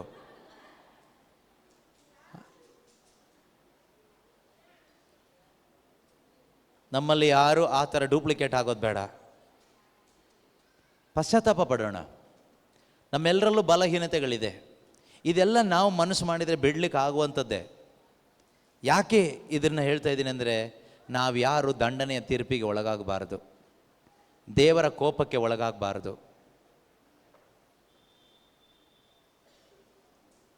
ಪ್ರೇಷಿತರ ಕಾರ್ಯಕಲಾಪ ಅಧ್ಯಾಯ 17 ವಾಕ್ಯ 30ರಲ್ಲಿ 30-31ರಲ್ಲಿ ನಾವು ಓದ್ತೀವಿ. ಪ್ರೇಷಿತರ ಕಾರ್ಯಕಲಾಪಗಳು ಅಧ್ಯಾಯ 17 ವಾಕ್ಯ 30-31 ತೆಗೀರಿ ನೋಡೋಣ ಬೇಗ. ಏನು ಬರೆದಿದೆ? ಮಾನವರು ತಮ್ಮನ್ನೇ ಅರಿಯದೆ ಬಾಳಿದ ಕಾಲವನ್ನು ದೇವರು ಗಮನಕ್ಕೆ ತಂದುಕೊಳ್ಳಲಿಲ್ಲ. ಮಾನವರು ತಮ್ಮನ್ನು ಅರಿಯದೆ ಬಾಳಿದ ಕಾಲವನ್ನು ದೇವರ ಲೆಕ್ಕಕ್ಕೆ ತೆಗೆದುಕೊಂಡಿಲ್ಲ. ಆದರೆ ಈಗ ಎಲ್ಲೆಡೆಯಲ್ಲಿರುವ ಸರ್ವ ಮಾನವರು, ಈಗ ಎಲ್ಲ ಕಡೆಗಳಲ್ಲಿರುವ ಸರ್ವ ಮಾನವರು ದುರ್ಮಾರ್ಗಗಳನ್ನು ಬಿಟ್ಟು, ಈ ದುರ್ಮಾರ್ಗಗಳನ್ನು ಬಿಟ್ಟು, ಈ ವಿಗ್ರಹಾರಾಧನೆ, ಮಾಟ ಮಂತ್ರ, ವ್ಯಭಿಚಾರ, ದ್ವೇಷ, ಹಗೆತನ, ಹೊಟ್ಟೆ ಕಿಚ್ಚು, ಈ ರೀತಿಯ ದುರ್ಮಾರ್ಗಗಳನ್ನು ಬಿಟ್ಟು ತಮಗೆ ಅಭಿಮುಖರಾಗಬೇಕೆಂದು, ದೇವರಿಗೆ ಅಭಿಮುಖರಾಗಬೇಕು ಎಂದು ಆಜ್ಞಾಪಿಸುತ್ತಾರೆ. ಏನ್ ಮಾಡ್ತಾರೆ? ಆಜ್ಞಾಪಿಸುತ್ತಾರೆ. ನೋಡಿ, ಇದು ದೇವರ ಆಜ್ಞೆ. ಬಿಟ್ಟು ಬಿಡು, ದೇವರ ಆಜ್ಞಾಪಿಸ್ತಾ ಇದ್ದಾರೆ. ತಿರುಗು ನನ್ನ ಕಡೆಗೆ, ದೇವರ ಆಜ್ಞಾಪಿಸ್ತಾ ಇದ್ದಾರೆ. ಹೋರಿಕರು ಬಿಸ್ನೆಸ್ ಬೇಡ ಇನ್ನು ಮುಂದೆ ನಿನಗೆ. ವಿಶ್ವಾಸದ ವ್ಯಭಿಚಾರಿಯಾಗಿ ಬದುಕಬೇಡ. ದೇಹದಿಂದ ದುರಾಚಾರ ಮಾಡಬೇಡ. ಒಡ ಹುಟ್ಟಿದವ್ರನ್ನ ದ್ವೇಷಿಸಬೇಡ. ಒಡ ಹುಟ್ಟಿದವ್ರನ್ನ ದ್ವೇಷಿಸುವವರಿಗೆ ಖಂಡಿತ ನರಕ. ಆಯ್ತಾ? ಒಡ ಹುಟ್ಟಿದವರು ಅಕ್ಕ ತಂಗಿ, ಅಣ್ಣ ತಮ್ಮ, ಕಸಿನ್ಸ್, ಅವರು ಒಡ ಹುಟ್ಟಿದ ಅಲ್ಲದೆ ಇದ್ದರೂ ಕೂಡ ನಿಮ್ಮ ಅಪ್ಪ ಅಮ್ಮನ ಒಡ ಹುಟ್ಟಿದವರಲ್ವ ಅವರು, ಅವ್ರ ಮಕ್ಕಳು. ದ್ವೇಷ ನರಕಕ್ಕೆ ಕರ್ಕೊಂಡು ಹೋಗುತ್ತೆ, ನೆನ್ಪಿಟ್ಕೊಳ್ಳಿ. ದ್ವೇಷ ಹೊಟ್ಟೆ ಕಿಚ್ಚು ನರಕಕ್ಕೆ ಕರ್ಕೊಂಡು ಹೋಗುತ್ತೆ. ನೀನು ಎಷ್ಟು ಪ್ರಾರ್ಥನೆ ಮಾಡಿದರೂ ಏನು ಪ್ರಯೋಜನ ಆಗಲ್ಲ. ಏನು ಸಾಧಿಸ್ತೀರ ಅದನ್ನೆಲ್ಲ ಮನಸ್ಸೊಳಗಡೆ ಇಟ್ಕೊಂಡು? 1% ಲಾಭ ಇಲ್ಲ, ನಷ್ಟನೇ. ಎಲ್ಲದಕ್ಕಿಂತ ದೊಡ್ಡ ನಷ್ಟ ಸ್ವರ್ಗ ನಷ್ಟ ಆಗುತ್ತೆ. ಯೇಸು ಕ್ರಿಸ್ತನು ನಷ್ಟ ಆಗ್ತಾನೆ ನಮಗೆ. ಯೇಸುವನ್ನು ನಷ್ಟಪಡಿಸ್ಕೋಬೇಡಿ. ಈ ಲೋಕದಲ್ಲಿ ಜೀವಿಸುವಾಗ ಯೇಸುವನ್ನು ನಷ್ಟಪಡಿಸ್ಕೋಬೇಡಿ. ಅದಕ್ಕೆ ಆಜ್ಞಾಪಿಸಿ ದೇವರು ಹೇಳ್ತಾ ಇದ್ದಾರೆ, ಒಂದು ಆಜ್ಞೆ ಆಗಿ ಹೇಳ್ತಾ ಇದ್ದಾರೆ, ದುರ್ಮಾರ್ಗವನ್ನು ಬಿಟ್ಟು ಬಿಟ್ಟು ಏನು ಮಾಡಿ? ದೇವರ ಕಡೆಗೆ ತಿರುಗಿರಿ ಎಂದು ದೇವರು ಆಜ್ಞಾಪಿಸ್ತಾ ಇದ್ದಾರೆ. ಯಾಕೆ? ಮುಂದಿನ ವಾಕ್ಯ. ಏಕೆಂದರೆ ಕೇಳಿಸ್ಕೊಳ್ಳಿ, ಇದನ್ನು ಕೇಳಿಸ್ಕೊಳ್ಳಿ, ಇಂಪಾರ್ಟೆಂಟ್ ವಾಕ್ಯ ಇದು, ಅಂಡರ್ಲೈನ್ ಮಾಡ್ಕೊಳ್ಳಿ, ಕೇಳಿಸ್ಕೊಳ್ಳಿ. ಏಕೆಂದರೆ ಅವರು ಒಂದು ದಿನವನ್ನು ಗೊತ್ತು ಮಾಡಿದ್ದಾರೆ. ಅವರು ಒಂದು ದಿನವನ್ನ ಗುರುತು ಮಾಡಿದ್ದಾರೆ. ಆ ದಿನದಂದು ತಾವು ನೇಮಿಸಿದ ಒಬ್ಬ ವ್ಯಕ್ತಿ ಯೇಸು ಕ್ರಿಸ್ತನ ಮುಖಾಂತರ ಇಡೀ ಜಗತ್ತಿಗೆ, ನನಗೂ ನಿಮಗೂ, ಆದಾಮನಿಂದ ಇದುವರೆಗೂ ಹುಟ್ಟಿದ, ಮುಂದೆ ಹುಟ್ಟಲಿರುವ ಪ್ರತಿಯೊಬ್ಬ ಮನುಷ್ಯರಿಗೂ ನ್ಯಾಯ ನಿರ್ಣಯ ಮಾಡುವರು. ಜಡ್ಜ್ಮೆಂಟ್, ನ್ಯಾಯ ನಿರ್ಣಯ, ರೈಚಿಯಸ್ ಜಡ್ಜ್ಮೆಂಟ್. ನ್ಯಾಯವಾದ ರೀತಿಯಲ್ಲಿ ತೀರ್ಪು ಕೊಡುವ ದಿನ ಬಂದೇ ಬರ್ತದೆ. ಪ್ರೀತಿಯ ಸಹೋದರ ಸಹೋದರಿಯರೇ, ದೇವರ ನ್ಯಾಯ ತೀರ್ಪಿಗೆ ನೀವು ಒಳಗಾಗಬಾರದು. ಈ ತೀರ್ಪು ಯಾರ ಮುಖಾಂತರ ಮಾಡ್ತಾರೆ ಗೊತ್ತಾ? ಯೇಸು ಕ್ರಿಸ್ತರು ಯಾರ ಮುಖಾಂತರ ಈ ಲೋಕವನ್ನು ರಕ್ಷಣೆ ಮಾಡಿದ್ದಾರೋ ಆ ರಕ್ಷಕನ ಮುಖಾಂತರವಾಗಿಯೇ ಈ ಲೋಕಕ್ಕೆ ತೀರ್ಪನ್ನು ಕೂಡ ಕೊಡ್ತಾರೆ. ತೀರ್ಪು ಕೊಡುವ ಅಧಿಕಾರ ಯೇಸುವಿಗೆ ಮಾತ್ರ ಇದೆ, ರಕ್ಷಕನಿಗೆ ಮಾತ್ರ ಇದೆ. ರಕ್ಷಕನಾದ ಯೇಸು ಕ್ರಿಸ್ತರು ಈ ಲೋಕಕ್ಕೆ ನ್ಯಾಯಾಧಿಪತಿಯಾಗಿ ತೀರ್ಪು ಕೊಡಲಿಕ್ಕಾಗಿ ಬರುವ ಕಾಲ ಸಮೀಪಿಸಿದೆ. ದೂರ ಇಲ್ಲ, ನಾಳೆ ಬರ್ಬೋದು, ಈಗ ಬರ್ಬೋದು. ನೀನು ಸಿದ್ಧನಾಗಿದ್ದೀಯಾ? ಪಾಪಕ್ಕೆ ವಿಮುಖನಾಗಿ ದೇವರ ಕಡೆಗೆ ತಿರುಗಿ ಪಶ್ಚಾತ್ತಾಪದ ಹೃದಯದಿಂದ ದೇವರನ್ನ ಆರಾಧಿಸ್ತಾ ಅವರ ಬರುವಿಕೆಯನ್ನು ಎದುರು ನೋಡ್ತಾ ಇದೆಯಾ? ಖಂಡಿತವಾಗಲೂ ಸ್ವರ್ಗ ಕರ್ಕೊಂಡು ಹೋಗ್ತಾರೆ, ಖಂಡಿತವಾಗಲೂ ಅಮರ ಜೀವಕ್ಕೆ ಕರ್ಕೊಂಡು ಹೋಗ್ತಾರೆ. ಅದಿಲ್ಲದೇನೆ ದೈವ ಭಯ ಇಲ್ಲ, ವಿಶ್ವಾಸ ಇಲ್ಲ, ಇಷ್ಟ ಬಂದಾಗೆ ಜೀವನ, ಸಂಡೇ ಕ್ರಿಶ್ಚಿಯನ್, ಭಾನುವಾರ ಚರ್ಚಿಗೆ ಹೋಗ್ತೀವಿ, ನಮಗೆಲ್ಲ ಗೊತ್ತು, ನಮಗೆಲ್ಲ ಗೊತ್ತು, ನಮಗೆ ದೇವರು ಗೊತ್ತು, ನಮಗೆ ಯೇಸು ಗೊತ್ತು ಅಂತ ಗೊತ್ತು ಗೊತ್ತು ಗೊತ್ತು ಅಂತ ಬಾಯಲ್ಲಿ ಹೇಳ್ಕೊಂಡು ಪಿಶಾಚಿ ಥರ ಬದುಕೋದಾದರೆ ಸೈತಾನನಿಗೂ ಅವನ ದೂತರಿಗೂ ಸಿದ್ಧ ಮಾಡಿರುವ ಆ ನರಕದ ಬೆಂಕಿನೇ ಗತಿ. ಅಲ್ಲಿಗೆ ಹೋಗಬೇಕು ಅಂತ ಹೇಳ್ತಾ ಇರೋದಲ್ಲ, ಅಲ್ಲಿಗೆ ಯಾರು ಹೋಗಬಾರ್ದು. ಅದಕ್ಕೇನೆ ಎಲ್ಲ ಮಾನವರಿಗೂ ದೇವರು ಆಜ್ಞಾಪಿಸಿ ಹೇಳ್ತಾ ಇದ್ದಾರೆ, ದುರ್ಮಾರ್ಗವನ್ನು ಬಿಟ್ಟು ಬಿಟ್ಟು ದೇವರ ಕಡೆಗೆ ತಿರುಗಿಕೊಳ್ಳಿರಿ. ಓಕೆ, ಕ್ವಿಕ್ಕಾಗಿ ನಾವು ಬರೋಣ. ಮೊದಲನೇದು ವಿಗ್ರಹಾರಾಧನೆ, ಎರಡನೇದು ಪಾಪ ಯಾವುದು? ಇಸ್ರಾಯೇಲ್ ಜನರು ಮಾಡಿದ್ದು ಘೋರವಾದ ಪಾಪ ವ್ಯಭಿಚಾರ. ಮೂರನೇ ದೊಡ್ಡ ಪಾಪ ಏನು ಗೊತ್ತಾ? ದೇವರಿಗೆ ವಿರುದ್ಧವಾಗಿ ಗೊಣಗುಟ್ಟುವುದು. ದೇವರಿಗೆ ವಿರುದ್ಧವಾಗಿ ಗೊಣಗುಟ್ಟುವುದು. ದೇವ್ರು ನಂಗೆ ಅದು ಮಾಡಿಲ್ಲ, ದೇವ್ರು ನಂಗೆ ಇದು ಕೊಟ್ಟಿಲ್ಲ, ದೇವ್ರು ನನಗೆ ಮೋಸ ಮಾಡಿಬಿಟ್ರು, ದೇವ್ರು ನನಗೆ ಕಷ್ಟ ಕೊಟ್ಬಿಟ್ರು ಅಂತ ದೇವರಿಗೆ ವಿರುದ್ಧವಾಗಿ ಗೊಣಗುಟ್ಟುವ ಮನುಷ್ಯರಾಗಿದ್ದರು ಇಸ್ರಾಯೇಲ್ ಜನ. ಇಂದು ನಾವು ಗೊಣಗುಡ್ತೀವಾ? ದೇವರಿಗೆ ವಿರುದ್ಧವಾಗಿ ಗೊಣಗುಡ್ತೀವಾ? ಇಸ್ರಾಯೇಲ್ ಜನರು ಯಾವ ವಿಷಯದಲ್ಲೆಲ್ಲ ಗೊಣಗುಟ್ಟಿದ್ರು ಗೊತ್ತಾ ನಿಮಗೆ? ಊಟದ ವಿಷಯದಲ್ಲಿ, ತಿನ್ನೋದ್ರ ವಿಷಯದಲ್ಲಿ, ನೀರಿನ ವಿಷಯದಲ್ಲಿ, ಕುಡಿಯೋ ನೀರಿನ ವಿಷಯದಲ್ಲಿ. ಎಲ್ಲೋ ಒಂದು ಕಡೆ ನೀರು ಸಿಕ್ತು, ಆ ನೀರು ಸ್ವಲ್ಪ ಟೇಸ್ಟ್ ಇರಲಿಲ್ಲ, ಟೇಸ್ಟಿನ ವಿಷಯದಲ್ಲಿ ನಾವು ಗೊಣಗುಡ್ತೀವಾ? ಈ ಲೋಕದಲ್ಲಿ ಗೊಣಗುಡ್ತೀವಿ. ಕ್ರೈಸ್ತ ವಿಶ್ವಾಸಿಗಳಾದ ನಾವು ರಾಜಯಾಜಕರು. ರಾಜಯಾಜಕನ ಕೆಲಸ ಏನು ಗೊತ್ತಾ? ಹೊಸ ಒಡಂಬಡಿಕೆಯಲ್ಲಿ ರಾಜಯಾಜಕನ ಕೆಲಸ ಒಂದೇ, ದೇವರಿಗೆ ಸ್ತೋತ್ರ ಬಲಿಯನ್ನು ಅರ್ಪಿಸೋದು, ದೇವರಿಗೆ ಆರಾಧನೆಯನ್ನು ಸಲ್ಲಿಸೋದು. ಇದೊಂದೇ ನಮ್ಮ ಕೆಲಸ. ಆದರೆ ಇದನ್ನು ಬಿಟ್ಬಿಟ್ಟು ನಾವು ಗೊಣಗುಡ್ತಾ ಕೂತ್ಕೊಂಡ್ರೆ, ದೇವರು ಇದು ಮಾಡಲಿಲ್ಲ, ದೇವರು ನಮಗೆ ಮೋಸ ಮಾಡಿಬಿಟ್ಟ, ದೇವರು ನಮಗೆ ಕಷ್ಟ ಕೊಟ್ಬಿಟ್ರು, ದೇವ್ರು ನಮ್ಗೆ ಒಳ್ಳೆ ಊಟ ಕೊಟ್ಟಿಲ್ಲ, ಪಕ್ಕದ ಮನೆಯವ್ರಿಗೆ ನೋಡಿ ಎಷ್ಟು ದೊಡ್ಡ ಮನೆ ಕೊಟ್ಟರು, ನಮ್ಗೆ ಒಳ್ಳೆ ಮನೆ ಕೊಟ್ಟಿಲ್ಲ, ದೇವ್ರು ನಮಗೆ ಯಾಕೆ ಇಂಥ ಗಂಡನ ಕೊಟ್ಬಿಟ್ರು, ದೇವ್ರು ಯಾಕೆ ಇಂಥ ಮಕ್ಕಳನ್ನ ಕೊಟ್ಬಿಟ್ರು, ದೇವ್ರು ಯಾಕೆ ಈ ಥರ ಹೆಂಡ್ತಿನ ಕೊಟ್ಬಿಟ್ರು ಅಂತ ಗೊಣಗುಡ್ತಾ ಗೊಣಗುಡ್ತಾ ಗೊಣಗುಡ್ತಾ ಬದುಕಿದ್ರೆ ಹಾವು ಕಚ್ಚಿ ಸತ್ತೋಗ್ಬಿಡ್ತೀಯ ಬೇಗ. ಇಸ್ರಾಯೇಲ್ ಜನರು ಈ ರೀತಿ ಗೊಣಗುಟ್ಟಿದ್ದರಿಂದ ಏನು ಬಂತು? ಹಾವು ಬಂತು. ಬೈಬಲ್ ಹೇಳುತ್ತೆ ಏನು ಬಂತಂತೆ? ಸರ್ಪಗಳು ಅನೇಕರನ್ನ ಕಚ್ಚಿತು ಅಂತ. ಎಲ್ಲಿದೆ ವಾಕ್ಯ? 1 ಕೊರಿಂಥ 10ನೇ ಅಧ್ಯಾಯದಲ್ಲಿ 9ನೇ ವಾಕ್ಯದಿಂದ, ಅವರ ಪೈಕಿ ಕೆಲವರು ಪ್ರಭುವನ್ನು ಶೋಧಿಸಿದರು, ಪರಿಣಾಮವಾಗಿ ಸರ್ಪಗಳಿಂದ ನಾಶವಾದರು. ಯಾವುದರಿಂದ ನಾಶ ಆದ್ರು? ಹಾವು ಬಂದು ಕಚ್ಚಿ ಸಾಯಿಸ್ತಂತೆ. ಸಂಖ್ಯಾಕಾಂಡ 21ನೇ ಅಧ್ಯಾಯದಲ್ಲಿ ನಾವು ಓದ್ತೀವಿ ಇದನ್ನು. ಇಸ್ರಾಯೇಲ್ ಜನರ ಮರುಭೂಮಿಯಲ್ಲಿ ದೇವರಿಗೆ ವಿರುದ್ಧವಾಗಿ ಗೊಣಗುಟ್ಟಿದಾಗ, ಮರುಭೂಮಿಲಿ ಹಾವು ಮೊದಲೇ ಇತ್ತು, ಒಂದು ಕಚ್ತಾ ಇರಲಿಲ್ಲ ಇವರಿಗೆ. ಯಾವಾಗ ಇವರು ಗೊಣಗುಟ್ಲಿಕ್ಕೆ ಶುರು ಮಾಡಿದ್ರು, ದೇವ್ರು ಹಾವಿಗೆ ಹೇಳಿದರು ನಿಮ್ಮ ಕೆಲಸ ಶುರು ಮಾಡಿ ಅಂತ. ಹಾವು ದೇವ್ರು ಹೇಳಿದ್ ಕೇಳಬೇಕೋ ಬೇಡವೋ? ಹಾವು ಹೋಗಿ ಜನರಿಗೆಲ್ಲ ಕಚ್ಚಿತು. ಪ್ರೀತಿಯ ಸಹೋದರ ಸಹೋದರಿಯರೇ, ಅಂದರೆ ಅದರ ಅರ್ಥ ಇಷ್ಟೇ, ನೀವು ಗೊಣಗುಟ್ಟಿದಾಗ ನಿಮ್ಮ ನಾಶ ನೀವೇ ತಂದ್ಕೊಳ್ತೀರಿ ಅಂತ. ನಿಮ್ಮನ್ನ ಯಾರು ಹಾಳು ಮಾಡೋದೇ ಬೇಡ, ನೀವೇ ಹಾಳಾಗೋಗ್ಬಿಡ್ತೀರಾ. ಗೊಣಗುಟ್ಟೋರಾಗಬೇಡಿ. ಕ್ರೈಸ್ತ ವಿಶ್ವಾಸಿಗಳ ಬಾಯಲ್ಲಿ ಕಂಪ್ಲೇಂಟ್ ಮಾತು ಬರಬಾರ್ದು, ಚಾಡಿ ಮಾತುಗಳು ಬರಬಾರ್ದು, ಹೊಲಸು ಮಾತುಗಳು ಬರಬಾರ್ದು, ಗೊಣಗುಟ್ಟಬಾರ್ದು. ದೇವರಿಗೆ ವಿರುದ್ಧವಾಗಿ ಏನು ಬರಬೇಕು? ಸತತವೂ ಸ್ತುತಿ ಎಂಬ ಬಲಿ ಬರಬೇಕು. ದೇವರಿಗೆ ಧನ್ಯವಾದ ಬರಬೇಕು. ನಿಮ್ಮ ಮಾತುಗಳು ಗ್ರೇಷಿಯಸ್ ಆಗಿರಲಿ, ಕೃಪೆಯಿಂದ ಕೂಡಿದ, ಸೀಸನ್ಡ್ ವಿತ್ ಸಾಲ್ಟ್ ಅಂತ ಇದೆ. ರುಚಿಕರವಾದ ಮಾತುಗಳು ಬರಬೇಕಂತೆ ಬಾಯಿಂದ. ಏನು ಮಾತು ಬರಬೇಕು? ಹಿತಕರವಾದ ಮಾತುಗಳು, ರುಚಿಕರವಾದ ಮಾತುಗಳು, ಒಬ್ಬರನ್ನ ದೇವರ ಕಡೆಗೆ ಸೆಳೆಯುವಂಥ ಮಾತುಗಳು, ಒಬ್ಬರನ್ನ ಪರಿಶುದ್ಧತೆ ಕಡೆಗೆ ಸೆಳೆಯುವಂಥ ಮಾತುಗಳು, ವಿಶ್ವಾಸದ ಕಡೆಗೆ ಸೆಳೆಯುವಂಥ ಮಾತುಗಳು, ದೇವರ ವಿಷಯದಲ್ಲಿ ಪ್ರೋತ್ಸಾಹ ಪಡಿಸುವಂಥ ಮಾತುಗಳು, ಕುಂದಿ ಹೋದ ಮನಸ್ಸಾಕ್ಷಿಯನ್ನು ಬಲಪಡಿಸುವಂತಹ ಮಾತುಗಳು. ಅದು ಯಾರ ಬಾಯಲ್ಲಿ ಬರಬೇಕು?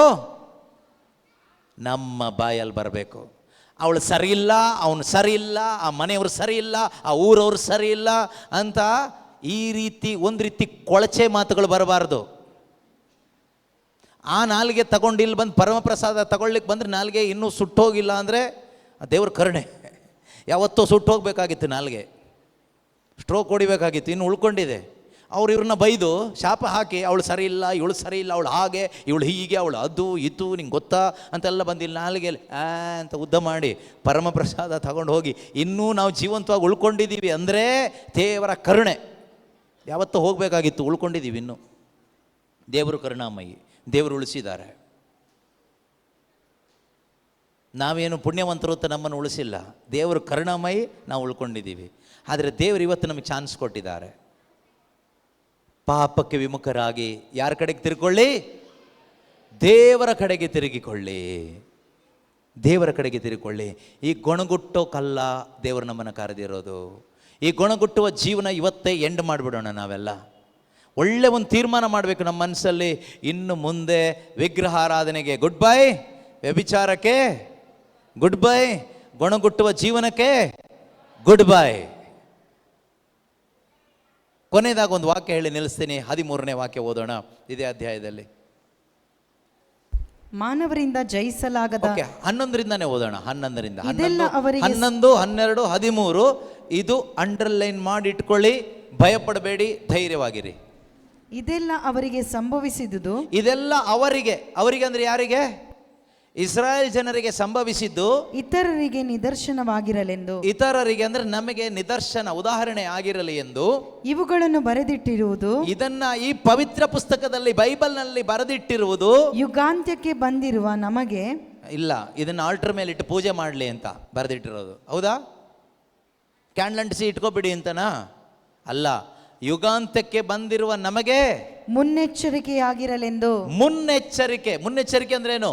ಹೀಗೆ ಹೋದರೆ ಸತ್ತೋಗ್ತೀಯಾ, ಆಕ್ಸಿಡೆಂಟ್ ಆಗುತ್ತೆ ಅಂತ, ಅಂದರೆ ನರಕಕ್ಕೆ ಹೋಗ್ತೀಯಾ, ನಿತ್ಯಾಗ್ನಿಗೆ ಹೋಗ್ತೀಯಾ, ಹೋಗಬೇಡ ಎಂದು ಎಚ್ಚರಿಕೆ ಕೊಡಲಿಕ್ಕೆ ಇದನ್ನು ಬರೆದಿಟ್ಟಿರೋದು. ಮುನ್ನೆಚ್ಚರಿಕೆ ಆಗಿರಲಿ ಎಂದು. ಆದ ಕಾರಣ ಸ್ಥಿರವಾಗಿ ನಿಂತಿರುವೆನೆಂದು ಕೊಚ್ಚಿಕೊಳ್ಳುವವನೇ. ಆದ ಕಾರಣ ಸ್ಥಿರವಾಗಿ ನಿಂತಿದ್ದೇನೆ ಎಂದು ಕೊಚ್ಚಿಕೊಳ್ಳುವವನೇ ಕುಸಿದು ಬೀಳದಂತೆ ಎಚ್ಚರಿಕೆಯಿಂದಿರು. ನಿಂತಿದ್ರೆ ಒಳ್ಳೇದೇ, ಕೊಚ್ಕೋಬೇಡ. ನಾನು ದೇವರಲ್ಲಿ ಇದ್ದೀನಿ, ನಾನು ವಿಶ್ವಾಸದಲ್ಲಿ ಇದ್ದೀನಿ, ನಾನು ದೇವ್ರ ಜೊತೆಗಿದ್ದೀನಿ ಅಂತ ಕೊಚ್ಕೋಬೇಡ. ಬಿದ್ದೋಗೋ ಚಾನ್ಸ್ ಇದೆ. ಕೊಚ್ಚಿಕೊಳ್ಳುವವನೇ, ಕೊಚ್ಚಿಕೊಳ್ಳುವವಳೇ ಬಿದ್ದು ಹೋಗದ ಹಾಗೆ, ಬಿದ್ದು ಹೋಗದ ಹಾಗೆ, ಬಿದ್ದು ಹೋಗದ ಹಾಗೆ ಜಾಗರೂಕತೆ ವಹಿಸು. ನಾನು ವಹಿಸಬೇಕು, ನೀವು ವಹಿಸಬೇಕು. ನಾವು ಬಿದ್ದು ಹೋಗೋ ಸಾಧ್ಯತೆ ಇದೆಯಾ? ಖಂಡಿತವಾಗಲೂ ಇದೆ. ಆದರೆ ದೇವರು ಹೇಳ್ತಾ ಇದ್ದಾರೆ, ಬಿದ್ದು ಹೋಗದ ಹಾಗೆ ಜಾಗರೂಕತೆ ವಹಿಸು. ಮಾತ್ರ ಅಲ್ಲ, ದೇವರೊಂದು ಒಳ್ಳೆ ವಾಗ್ದಾನದಿಂದ ಕೂಡಿದ ವಾಕ್ಯ ನಮಗೆ ಕೊಡ್ತಾ ಇದ್ದಾರೆ. ಇದನ್ನು ಚೆನ್ನಾಗಿ ಅಂಡರ್ಲೈನ್ ಮಾಡಿಕೊಂಡು ಹೃದಯದೊಳಗಡೆ ಇಟ್ಕೊಂಡು ಮನೆಗೆ ಹೋಗಬೇಕಾದ್ರೆ. ಮಾನವರಿಂದ ಜಯಿಸಲಾಗದ ಶೋಧನೆಗಳೇನು ನಿಮಗೆ ಬಂದಿಲ್ಲ. ಮಾನವರಿಂದ ಜಯಿಸಲಾಗದ ಶೋಧನೆಗಳು ಯಾವುದು ನಮಗೆ ಬಂದಿಲ್ಲ. ಭಯಪಡಬೇಡಿ, ಆಯ್ತಾ? ಅಯ್ಯೋ ನಮಗೆ ದೊಡ್ಡ ಶೋಧನೆ, ಜಯಿಸೋಕ್ಕಾಗೋದಿಲ್ಲ ಅಂತ ಯಾರೂ ಸುಳ್ಳು ಹೇಳಬೇಡಿ. ಯೇಸು ಹೇಳ್ತಾರೆ, ನಿನಗೆ ಜಯಿಸ್ಲಿಕ್ಕೆ ಆಗದಿರೋ ಶೋಧನೆ ನಿನಗೆ ಬಂದಿಲ್ಲ. ದೇವರು ಕೊಟ್ಟ ಮಾತಿಗೆ ತಪ್ಪಲಾರರು. ದೇವರು ನಂಬಿಗಸ್ತರು. ಗೆಲ್ಲಲಾಗದ ಶೋಧನೆಗಳಿಗೆ ನಿಮ್ಮನ್ನೆಂದೂ ಗುರಿಪಡಿಸಲಾರರು. ನಿನ್ನಿಂದ ಗೆಲ್ಲಕ್ಕಾಗದೇ ಇರುವ ಶೋಧನೆಗಳಿಗೆ ದೇವರು ನಿನ್ನನ್ನು ಗುರಿಪಡಿಸೋದಿಲ್ಲ. ಶೋಧನೆಗಳು ಬಂದಾಗ, ಇದು ತುಂಬಾ ಮುಖ್ಯ. ಶೋಧನೆಗಳು ಬರುತ್ತೆ, ಆಯ್ತಾ? ಹಾಗೆ ಬಂದಾಗ ಅವುಗಳನ್ನು ಸಹಿಸಿಕೊಳ್ಳುವ ಶಕ್ತಿಯನ್ನು, ಸಹಿಸಿಕೊಳ್ಳಲು ಬೇಕಾದ ಶಕ್ತಿಯನ್ನು, ತಪ್ಪಿಸಿಕೊಳ್ಳುವ ಮಾರ್ಗವನ್ನು ಅವರೇ ಒದಗಿಸುತ್ತಾರೆ. ಹಲ್ಲೆಲೂಯಾ. ಶೋಧನೆಗಳು ಬರುತ್ತೆ. ಬಂದಾಗ ಸಹಿಸಿಕೊಳ್ಳಲಿಕ್ಕೆ ಬೇಕಾದ ಶಕ್ತಿ ಅವರೇ ಕೊಡ್ತಾರೆ. ನಮ್ಮಪ್ಪ ಕೊಡ್ತಾರೆ, ಏಸಪ್ಪ ಕೊಡ್ತಾರೆ. ಸಹಿಸಿಕೊಳ್ಳಲಿಕ್ಕೆ ಶಕ್ತಿ ಅವರು ಕೊಡ್ತಾರೆ. ಅದಕ್ಕೆ ಹೇಳ್ತಾರೆ, ನಾನು ಜಯಿಸಿದ್ದೀನಿ ಶೋಧನೆಯನ್ನ, ನಾನು ನಿಮಗೆ ಶಕ್ತಿ ಕೊಡ್ತೀನಿ, ಸಹಾಯ ಮಾಡ್ತೀನಿ, ಹೆದರಬೇಡಿ, ನನ್ನ ಬಲಗೈ ಆಧಾರ ಇದೆ ನಿನಗೆ ಅಂತ ಹೇಳ್ತಾರೆ. ಮಾತ್ರ ಅಲ್ಲ, ತಪ್ಪಿಸಿಕೊಳ್ಳಬೇಕಾದ ದಾರಿ ಅವರೇ ತೋರಿಸ್ಕೊಡ್ತಾರೆ. ಆ ದಾರಿ ಯಾವುದು ಗೊತ್ತಾ? ದೇವರ ವಾಕ್ಯ. ಆ ದಾರಿಯೇ ದೇವರ ವಾಕ್ಯ. ನೀವು ಕಂಟಿನ್ಯೂಸ್ ಆಗಿ ದೇವರ ವಾಕ್ಯ ಕೇಳಿಸ್ಕೊಳ್ತಾನೆ ಬದುಕಿ. ಪ್ರತಿದಿನ ದೇವರ ವಾಕ್ಯ ಕೇಳಿಸ್ಕೊಳ್ಳೋರಿಗೆ ಒಂದು ಅವಕಾಶ ಇದೆ. ವೆಬ್ಬೆಕ್ಸ್ ಅಂತ ಒಂದು ಆ್ಯಪ್ ಇದೆ. ಆ್ಯಪ್ ಮುಖಾಂತರ ನಿಮಗೆ ಜಾಯಿನ್ ಆಗ್ಬೋದು. ನೀವಿರೋ ಹಳ್ಳಿಯಿಂದ, ಊರಿಂದ ನೆಟ್ ಕನೆಕ್ಷನ್ ಹೊಂದಿದ್ರೆ ಸಾಕು, ಮೊಬೈಲ್ ಫೋನ್ ವರ್ಕ್ ಆದರೆ ಸಾಕು. ನಿಮಗೆ ದೊಡ್ಡ ಫೋನ್ ಬೇಕಂತಿಲ್ಲ, ಚಿಕ್ಕ ಫೋನಲ್ಲೂ ಕನೆಕ್ಷನ್ ಸಿಗುತ್ತೆ. ಪ್ರತಿದಿನ ಬೆಳಿಗ್ಗೆ 5 ಗಂಟೆಯಿಂದ ರಾತ್ರಿ 10 ಗಂಟೆ ತನಕ ಬೇರೆ ಬೇರೆ ಟೈಮಿಂಗ್ಸಲ್ಲಿ ವಾಕ್ಯಗಳಿದೆ, ಪ್ರಾರ್ಥನೆಗಳಿದೆ, ಜಾಯಿನ್ ಆಗ್ಬೋದು. ಡೀಟೇಲ್ಸ್ ಆಮೇಲೆ ಕಲೆಕ್ಟ್ ಮಾಡ್ಕೊಳ್ಳಿ. ಅದೇ ರೀತಿಯಲ್ಲಿ ಪ್ರತಿ ತಿಂಗಳು ಬೆಂಗಳೂರಿನಲ್ಲಿ ಧ್ಯಾನಕೂಟಗಳಿದೆ. ನೀವು ನಮ್ಮನ್ನು ಭೇಟಿ ಮಾಡಿ ಹೆಚ್ಚಿನ ಮಾಹಿತಿಗೋಸ್ಕರ. ಪ್ರತಿ ತಿಂಗಳು 4ನೇ ಶುಕ್ರವಾರ ಸಾಯಂಕಾಲ ಪ್ರಾರಂಭ ಆಗಿ ಶನಿವಾರ ಭಾನುವಾರ 2 ಫುಲ್ ಡೇಸ್ ಫ್ರೀ ರಿಟ್ರೀಟ್ ಇದೆ. ₹1 ಖರ್ಚಿಲ್ಲ. ಮಹಿಳೆಯರಿಗೆ ಫ್ರೀ ಟ್ರಾವೆಲಿಂಗ್, ರಿಟ್ರೀಟ್ ಫ್ರೀ, ಊಟ ಫ್ರೀಯಾಗಿ 2 ದಿವಸ ಬಂದು ಹೋಗ್ಬೋದು ನೋಡಿ, ಆಯಿತಾ? ಸೊ ಯಾರಿಗಾದರೂ ಬರಲಿಕ್ಕೆ, ಗಂಡಸರಿಗೋ ಹೆಂಗಸರಿಗೋ ಬರಲಿಕ್ಕೆ ಕಷ್ಟ ಇದ್ದರೆ, ಬಸ್ ಚಾರ್ಜಿಗಿಲ್ಲ ಅಂದರೆ ಅದು ಕೂಡ ವ್ಯವಸ್ಥೆ ಮಾಡೋಣ. ಅದಕ್ಕೋಸ್ಕರನೂ ಕೂಡ ನೀವು ಹೆಚ್ಚಿನ ಮಾಹಿತಿಗಾಗಿ ಭೇಟಿ ಆಗ್ಬೋದು. ಅದೇ ರೀತಿ ಯುವಕ ಯುವತಿಯರಿಗಾಗಿ ಧ್ಯಾನ ನಿನ್ನೆ ಹೇಳಿದರು ನಮ್ಮ ಸಹೋದರ, ಅದಕ್ಕೋಸ್ಕರನೂ ನೀವು ಡೀಟೇಲ್ಸ್ನ ಕಲೆಕ್ಟ್ ಮಾಡಿಕೊಳ್ಳಿ. ಮತ್ತು ಮಂಗಳೂರಿನಲ್ಲಿರುವ ಮುಲ್ಕಿಯಲ್ಲಿ ಡಿವೈನ್ ಕಾಲ್ ಸೆಂಟರ್ ಅಂತ ಒಂದು ರಿಟ್ರೀಟ್ ಸೆಂಟರ್ ಇದೆ. ಅಲ್ಲೂ ಕೂಡ ಮುಂದಿನ ಜೂನ್ ತಿಂಗಳು 12ನೇ ತಾರೀಕಿನಿಂದ 15ನೇ ತಾರೀಕಿನವರೆಗೂ 4 ದಿನ, 12ನೇ ತಾರೀಕು ಗುರುವಾರ ಮಧ್ಯಾಹ್ನ 4 ಗಂಟೆಯಿಂದ ಭಾನುವಾರ 15ನೇ ತಾರೀಕು ಸಂಜೆ 5 ಗಂಟೆ ತನಕ ಬೆಳವಣಿಗೆ ಧ್ಯಾನಕೂಟ ಇದೆ. Growth retreat. ಆತ್ಮಿಕವಾಗಿ ಬೆಳೀಲಿಕ್ಕೆ ಬಯಸೋರು ನಿಮ್ಮಲ್ಲಿ ಯಾರಾದರೂ ಇದ್ದರೆ ಬರ್ಬೋದು, ಅಲ್ಲೂ ತಂಗಿ ಧ್ಯಾನ ಮಾಡ್ಬೋದು. ಇಷ್ಟೆಲ್ಲ ಅವಕಾಶ ದೇವರು ನಮಗೆ ಕೊಡ್ತಾರೆ. ಎಲ್ಲಕ್ಕಿಂತ ಹೆಚ್ಚಾಗಿ ನಿಮ್ಮ ಹತ್ರ ಬೈಬಲ್ ಇದೆ. ಪ್ರತಿದಿನ ಬೈಬಲ್ ಓದಿ, ದೇವರ ವಾಕ್ಯ ಓದಿ, ದೇವರೊಬ್ಬರನ್ನೇ ಆರಾಧನೆ ಮಾಡಿ. ಹೀಗೆ ನೀವು ಜೀವಿಸುವಾಗ ತಪ್ಪಿಸಿಕೊಳ್ಳಲು ಬೇಕಾದ ಮಾರ್ಗ ಅದೇನೆ. ಈ ಮಾರ್ಗದಲ್ಲಿ ನೀವು ಹೋಗುವಾಗ ಖಂಡಿತವಾಗಲೂ ಪ್ರೀತಿಯ ಸಹೋದರ ಸಹೋದರಿಯರೇ, ನಿಮ್ಮ ಸಂಗಡ ದೇವರಿರ್ತಾರೆ. ನಿಮ್ಮ ಸಂಗಡ ಯಾರಿರ್ತಾರೆ? ನಿಮ್ಮ ಸಂಗಡ ಯಾರಿರ್ತಾರೆ? ನಿಮ್ಮ ಸಂಗಡ ಯಾರಿರ್ತಾರೆ? ದೇವರು ನಿಮ್ಮ ಸಂಗಡ ಇರುವಾಗ ನೀವು ಭಯಪಡೋ ಅವಶ್ಯಕತೆ ಇಲ್ಲ, ನೀವು ಹೆದರೋ ಅವಶ್ಯಕತೆ ಇಲ್ಲ.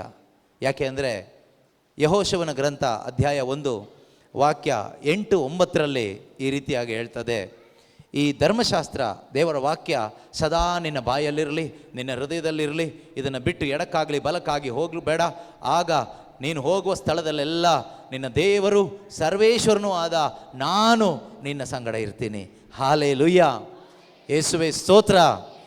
ಆದ್ದರಿಂದ ಈ ಧ್ಯಾನಕೂಟದಲ್ಲಿ ನೀವೇನೆಲ್ಲ ವಾಕ್ಯಗಳನ್ನು ಕೇಳಿದ್ದೀರೋ, ಈ ವಾಕ್ಯ ಪ್ರಕಾರ ನಾನು ಜೀವಿಸ್ತೀನಿ ಅಂತ ಒಂದು ಒಳ್ಳೆ ತೀರ್ಮಾನ ಮಾಡಿಕೊಂಡು ಇನ್ನು ಮುಂದೆ ದೇವರಿಗೆ ಸಾಕ್ಷಿಯಾಗಿ, ದೇವರ ಮಗನಾಗಿ, ದೇವರ ಮಗಳಾಗಿ ಆ ಸ್ವರ್ಗ ರಾಜ್ಯಕ್ಕಾಗಿ ಬದುಕ್ತೀನಿ ಅಂತ ತೀರ್ಮಾನ ಮಾಡ್ಕೊಂಡು ಬದುಕೋದಾದರೆ ನಿಮ್ಮ ಜೊತೆಯಲ್ಲಿ ಯಾರಿರ್ತಾರೆ? ಜೋರಾಗಿ ಹೇಳಿ, ಯಾರಿರ್ತಾರೆ? ಯಾರಿರ್ತಾರೆ? ಯಾರಿರ್ತಾರೆ? ಎಲ್ಲಿಯವರೆಗೂ ಇರ್ತಾರೆ? ಯುಗದ ಸಮಾಪ್ತಿಯವರೆಗೂ. ಎಲ್ಲಿವರೆಗೂ ಇರ್ತಾರೆ? ಯುಗದ ಸಮಾಪ್ತಿಯವರೆಗೂ ಯೇಸು ನಿಮ್ಮ ಜೊತೆಗಿರ್ತಾರೆ. ಹಾಲೆಲೂಯಾ, ಯೇಸುವೇ ಸ್ತೋತ್ರ. ಎದ್ದು ನಿಂತುಕೊಳ್ಳೋಣ.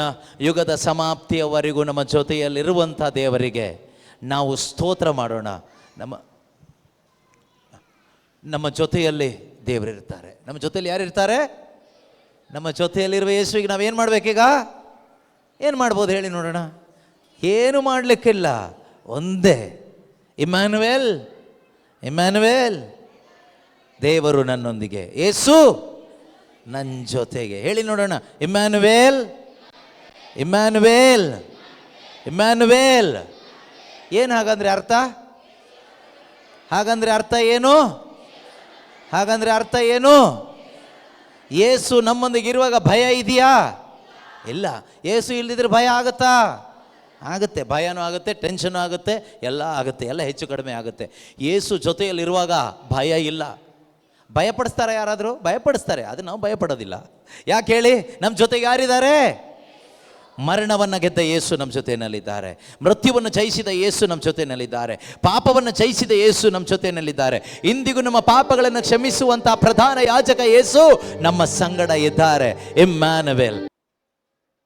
ಸಂತ ಯೋವಾನನು ಬರೆದ ಮೊದಲನೇ ಪತ್ರಿಕೆ 5ನೇ ಅಧ್ಯಾಯ 3ನೇ ವಾಕ್ಯದ ಪ್ರಕಾರ ನಾವು ನೋಡುವಾಗ, ದೇವರನ್ನು ಪ್ರೀತಿಸುವುದು ಎಂದರೆ, ದೇವರನ್ನು ಪ್ರೀತಿಸುವುದು ಎಂದರೆ ಅವರು ಕೊಟ್ಟ ಆಜ್ಞೆಗಳನ್ನು ಅನುಸರಿಸಿ ನಡೆಯುವುದೇ. ಅವರು ಕೊಟ್ಟ ಆಜ್ಞೆಗಳನ್ನು ಅನುಸರಿಸಿ ನಡೆಯುವುದೇ. ದೇವರನ್ನ ಪ್ರೀತಿ ಮಾಡೋದಂದ್ರೆ ಏನರ್ಥ? ಇಮ್ಯಾನ್ಯುವೆಲ್ ಅಂತ ಈಗ ಹಾಡಿದ್ವಲ್ಲ, ಹಾಡ್ಬಿಟ್ರೆ ದೇವ್ರನ್ನ ಪ್ರೀತಿ ಮಾಡ್ದಂಗೆ ಆಗುತ್ತಾ? ಆಗಲ್ಲ. ಹಾಡಬೇಕು, ಹಾಡಲೇಬೇಕು. ಆದರೆ ಹಾಡೋದಲ್ಲ, ಕುಣಿಯೋದು ಅಲ್ಲ, ಕ್ಯಾಂಡ್ಲ್ ಅಂಟಿಸೋದು ಅಲ್ಲ, ಚರ್ಚಿಗೆ ಬರೋದು ಅಲ್ಲ. ದೇವರನ್ನು ಪ್ರೀತಿ ಮಾಡ್ತಾ ಬದುಕಲಿಕ್ಕೇನೆ ದೇವರು ಮನುಷ್ಯನ ಸೃಷ್ಟಿ ಮಾಡಿದ್ದು. ದೇವರು ಮನುಷ್ಯನ ಸೃಷ್ಟಿ ಮಾಡಿದ್ದು ಯಾಕೆ? ಯಾರನ್ನ ಪ್ರೀತಿ ಮಾಡಲಿಕ್ಕೆ? ನಾಯಿ ಮರಿನ ಪ್ರೀತಿ ಮಾಡಲಿಕ್ಕಲ್ಲ, ಹಣವನ್ನು ಪ್ರೀತಿ ಮಾಡಲಿಕ್ಕಲ್ಲ, ಬೇರೆ ಯಾವುದನ್ನು ಪ್ರೀತಿ ಮಾಡಲಿಕ್ಕಲ್ಲ. ಯಾವುದನ್ನು ಪ್ರೀತಿ ಮಾಡಲಿಕ್ಕೆ? ಅವರನ್ನು ಪ್ರೀತಿ ಮಾಡಲಿಕ್ಕೆ. ಈಗ ದೇವರನ್ನ ಪ್ರೀತಿ ಮಾಡೋದು ಹೇಗೆ? ಅವರು ಕೊಟ್ಟ ಆಜ್ಞೆಗಳನ್ನು ನಾವು ಅನುಸರಣೆ ಮಾಡ್ತಾ ಬದುಕುವಾಗ ನಾವು ಯಾರನ್ನ ಪ್ರೀತಿ ಮಾಡ್ತೀವಿ? ಅದಕ್ಕೆ ವಿರುದ್ಧ ಏನಾಗ್ಬೋದು ಹೇಳಿ ನೋಡೋಣ. ದೇವರು ಕೊಟ್ಟ ಆಜ್ಞೆಗಳನ್ನು ನಾವು ಅನುಸರಣೆ ಮಾಡದೇ ಬದುಕುವಾಗ ನಾವು ದೇವರನ್ನು ದ್ವೇಷ ಮಾಡೋರಾಗ್ತೀವಿ. ದೇವರನ್ನ ದ್ವೇಷ ಮಾಡೋರು ಯಾರಾಗಾದ್ರೆ? ದೇವರು ಕೊಟ್ಟ ಆಜ್ಞೆಗಳನ್ನು ಯಾರು ಅನುಸರಣೆ ಮಾಡೋದಿಲ್ವೋ ಅವರು ದೇವರನ್ನ ಪ್ರೀತಿಸೋಲ್ಲ, ದೇವರನ್ನ ದ್ವೇಷ ಮಾಡೋರು. ದೇವರನ್ನ ಪ್ರೀತಿ ಮಾಡೋರು ಯಾರು? ದೇವರ ಪ್ರಕಾರ, ದೇವರ ವಾಕ್ಯದ ಪ್ರಕಾರ. ಇನ್ನೊಂದು ಸರಿ ಓದಿ ನೋಡೋಣ ವಾಕ್ಯ. ದೇವರನ್ನು ಪ್ರೀತಿಸುವುದು ಎಂದರೆ ಅವರು ಕೊಟ್ಟ ಆಜ್ಞೆಗಳನ್ನು ಅನುಸರಿಸಿ ನಡೆಯುವುದೇ. ದೇವರನ್ನ ಪ್ರೀತಿ ಮಾಡುವುದು ಎಂದರೆ ಅವರು ಕೊಟ್ಟಂತಹ ಅವರ ಆಜ್ಞೆಗಳನ್ನು ಅನುಸರಣೆ ಮಾಡುತ್ತಾ ನಡೆಯುವವರೇ ನಿಜವಾಗ್ಲೂ ದೇವರನ್ನು ಪ್ರೀತಿ ಮಾಡುವವರು. ಹೇಳಿ ನೋಡೋಣ ಎಲ್ಲರೂ ಒಂದ್ಸರಿ. ದೇವರನ್ನು ಪ್ರೀತಿಸುವುದು ಎಂದರೆ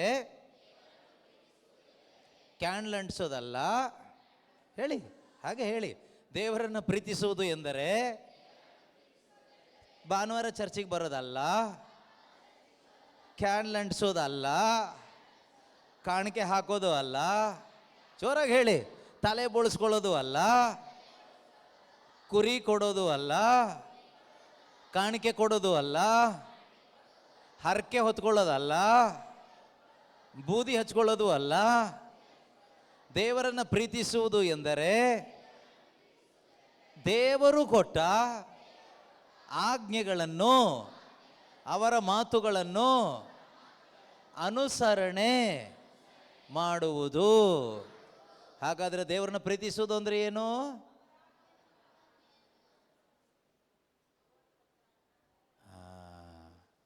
ಆದ್ದರಿಂದ ಯಾರಾದರೂ ನಾಳೆ 100 ಕ್ಯಾಂಡ್ಲ್ ತಂದು ಅಂಟಿಸಿದ್ರೆ ನೀವು ಟೆನ್ಷನ್ ಮಾಡ್ಕೊಳಕ್ಕೆ ಹೋಗಬೇಡಿ. ಅಯ್ಯೋ, ಅವ್ರು ದೇವ್ರನ್ನ ಎಷ್ಟೊಂದು ಪ್ರೀತಿಸ್ತಾರೆ, 100 ಕ್ಯಾಂಡ್ಲ್ ಅಂಟಿಸ್ಬಿಟ್ರಲ್ಲಪ್ಪ ಅಂತ. ದೇವ್ರನ್ನ ಪ್ರೀತಿಸೋದು ಅಂದರೆ 100 ಕ್ಯಾಂಡ್ಲ್ ಅಂಟಿಸೋದಲ್ಲ. ಆದ್ದರಿಂದ ಕ್ಯಾಂಡ್ಲ್ ಬಿಸ್ನೆಸ್ ಕಡಿಮೆ ಆಗ್ಬೋದು ಇನ್ಮೇಲೆ ನಿಮಗೆ, ಅಲ್ವಾ? ದೇವ್ರನ್ನ ಪ್ರೀತಿಸೋದು ಅಂದರೆ ದೇವರ ವಾಕ್ಯ ಹೇಳುತ್ತೆ, ಅವರು ಕೊಟ್ಟ ಆಜ್ಞೆಗಳನ್ನು ಅನುಸರಣೆ ಮಾಡುವುದು. ಅದಾದಮೇಲೆ ಮುಂದಕ್ಕೆ ವಾಕ್ಯ ಹೇಳುತ್ತೆ, ಅವರ ಆಜ್ಞೆಗಳು ನಮಗೆ ಹೊರೆಯೇನೂ ಅಲ್ಲ. ಅವರ ಆಜ್ಞೆಗಳು ನಮಗೆ, ಹೇಳಿ ನೋಡೋಣ, ದೇವರ ಆಜ್ಞೆಗಳು ನಮಗೆ ಹೊರೆ ಅಲ್ಲ. ದೇವರ ಆಜ್ಞೆಗಳು ನಮಗೆ ಹೊರೆ ಅಲ್ಲ. ನಮಗೆ ಹೊರೆ ಯಾವುದು? ಮತ್ತೆ ಈ ಮನುಷ್ಯರು ಕೊಡೋ ಆಜ್ಞೆಗಳಿದೆಯಲ್ವ, ಅದು ದೊಡ್ಡ ಹೊರೆ. ಮನುಷ್ಯರು ಕೊಡೋ ಆಜ್ಞೆಗಳು ತುಂಬ ಹೊರೆ. ನಿಮಗೆ ನಿತ್ಯ ಜೀವ ಸಿಗಬೇಕಾ? ನೀವು ಈ ಬೆಟ್ಟ ಹತ್ತಿ ಇಳಿಬೇಕು. ಸುಲಭನಾ ಕಷ್ಟನಾ? ಕಷ್ಟ. ಆದರೆ ದೇವರ ಆಜ್ಞೆ ಏನು ಹೇಳುತ್ತೆ ಗೊತ್ತಾ? ನಿಮಗೆ ನಿತ್ಯ ಜೀವ ಬೇಕಾ? ಯೇಸು ಕ್ರಿಸ್ತರು ನನ್ನ ಪಾಪಕ್ಕಾಗಿ ಶಿಲುಬೆಯ ಮೇಲೆ ಪ್ರಾಣ ಕೊಟ್ಟು ಅವರ ಮರಣದ ಮುಖಾಂತರ ನನ್ನನ್ನು ಅವರು ರಕ್ಷಿಸಿದ್ದಾರೆ ಎಂದು ನೀನು ಹೃದಯದಲ್ಲಿ ವಿಶ್ವಾಸ ಇಟ್ಟರೆ ನಿನಗೆ ನಿತ್ಯ ಜೀವ ಸಿಗುತ್ತೆ. ಯಾವುದು ಸುಲಭ? ಬೆಟ್ಟ ಹತ್ತಿ ಇಳಿಯೋದು ಸುಲಭನೋ, ಹೃದಯದಲ್ಲಿ ಯೇಸುವನ್ನು ನಂಬೋದು ಸುಲಭನೋ? ಹಾಗಾದರೆ ದೇವರು ಕೊಟ್ಟ ಆಜ್ಞೆ ಸುಲಭನೋ, ಮನುಷ್ಯ ಕೊಟ್ಟ ಆಜ್ಞೆ ಸುಲಭನೋ?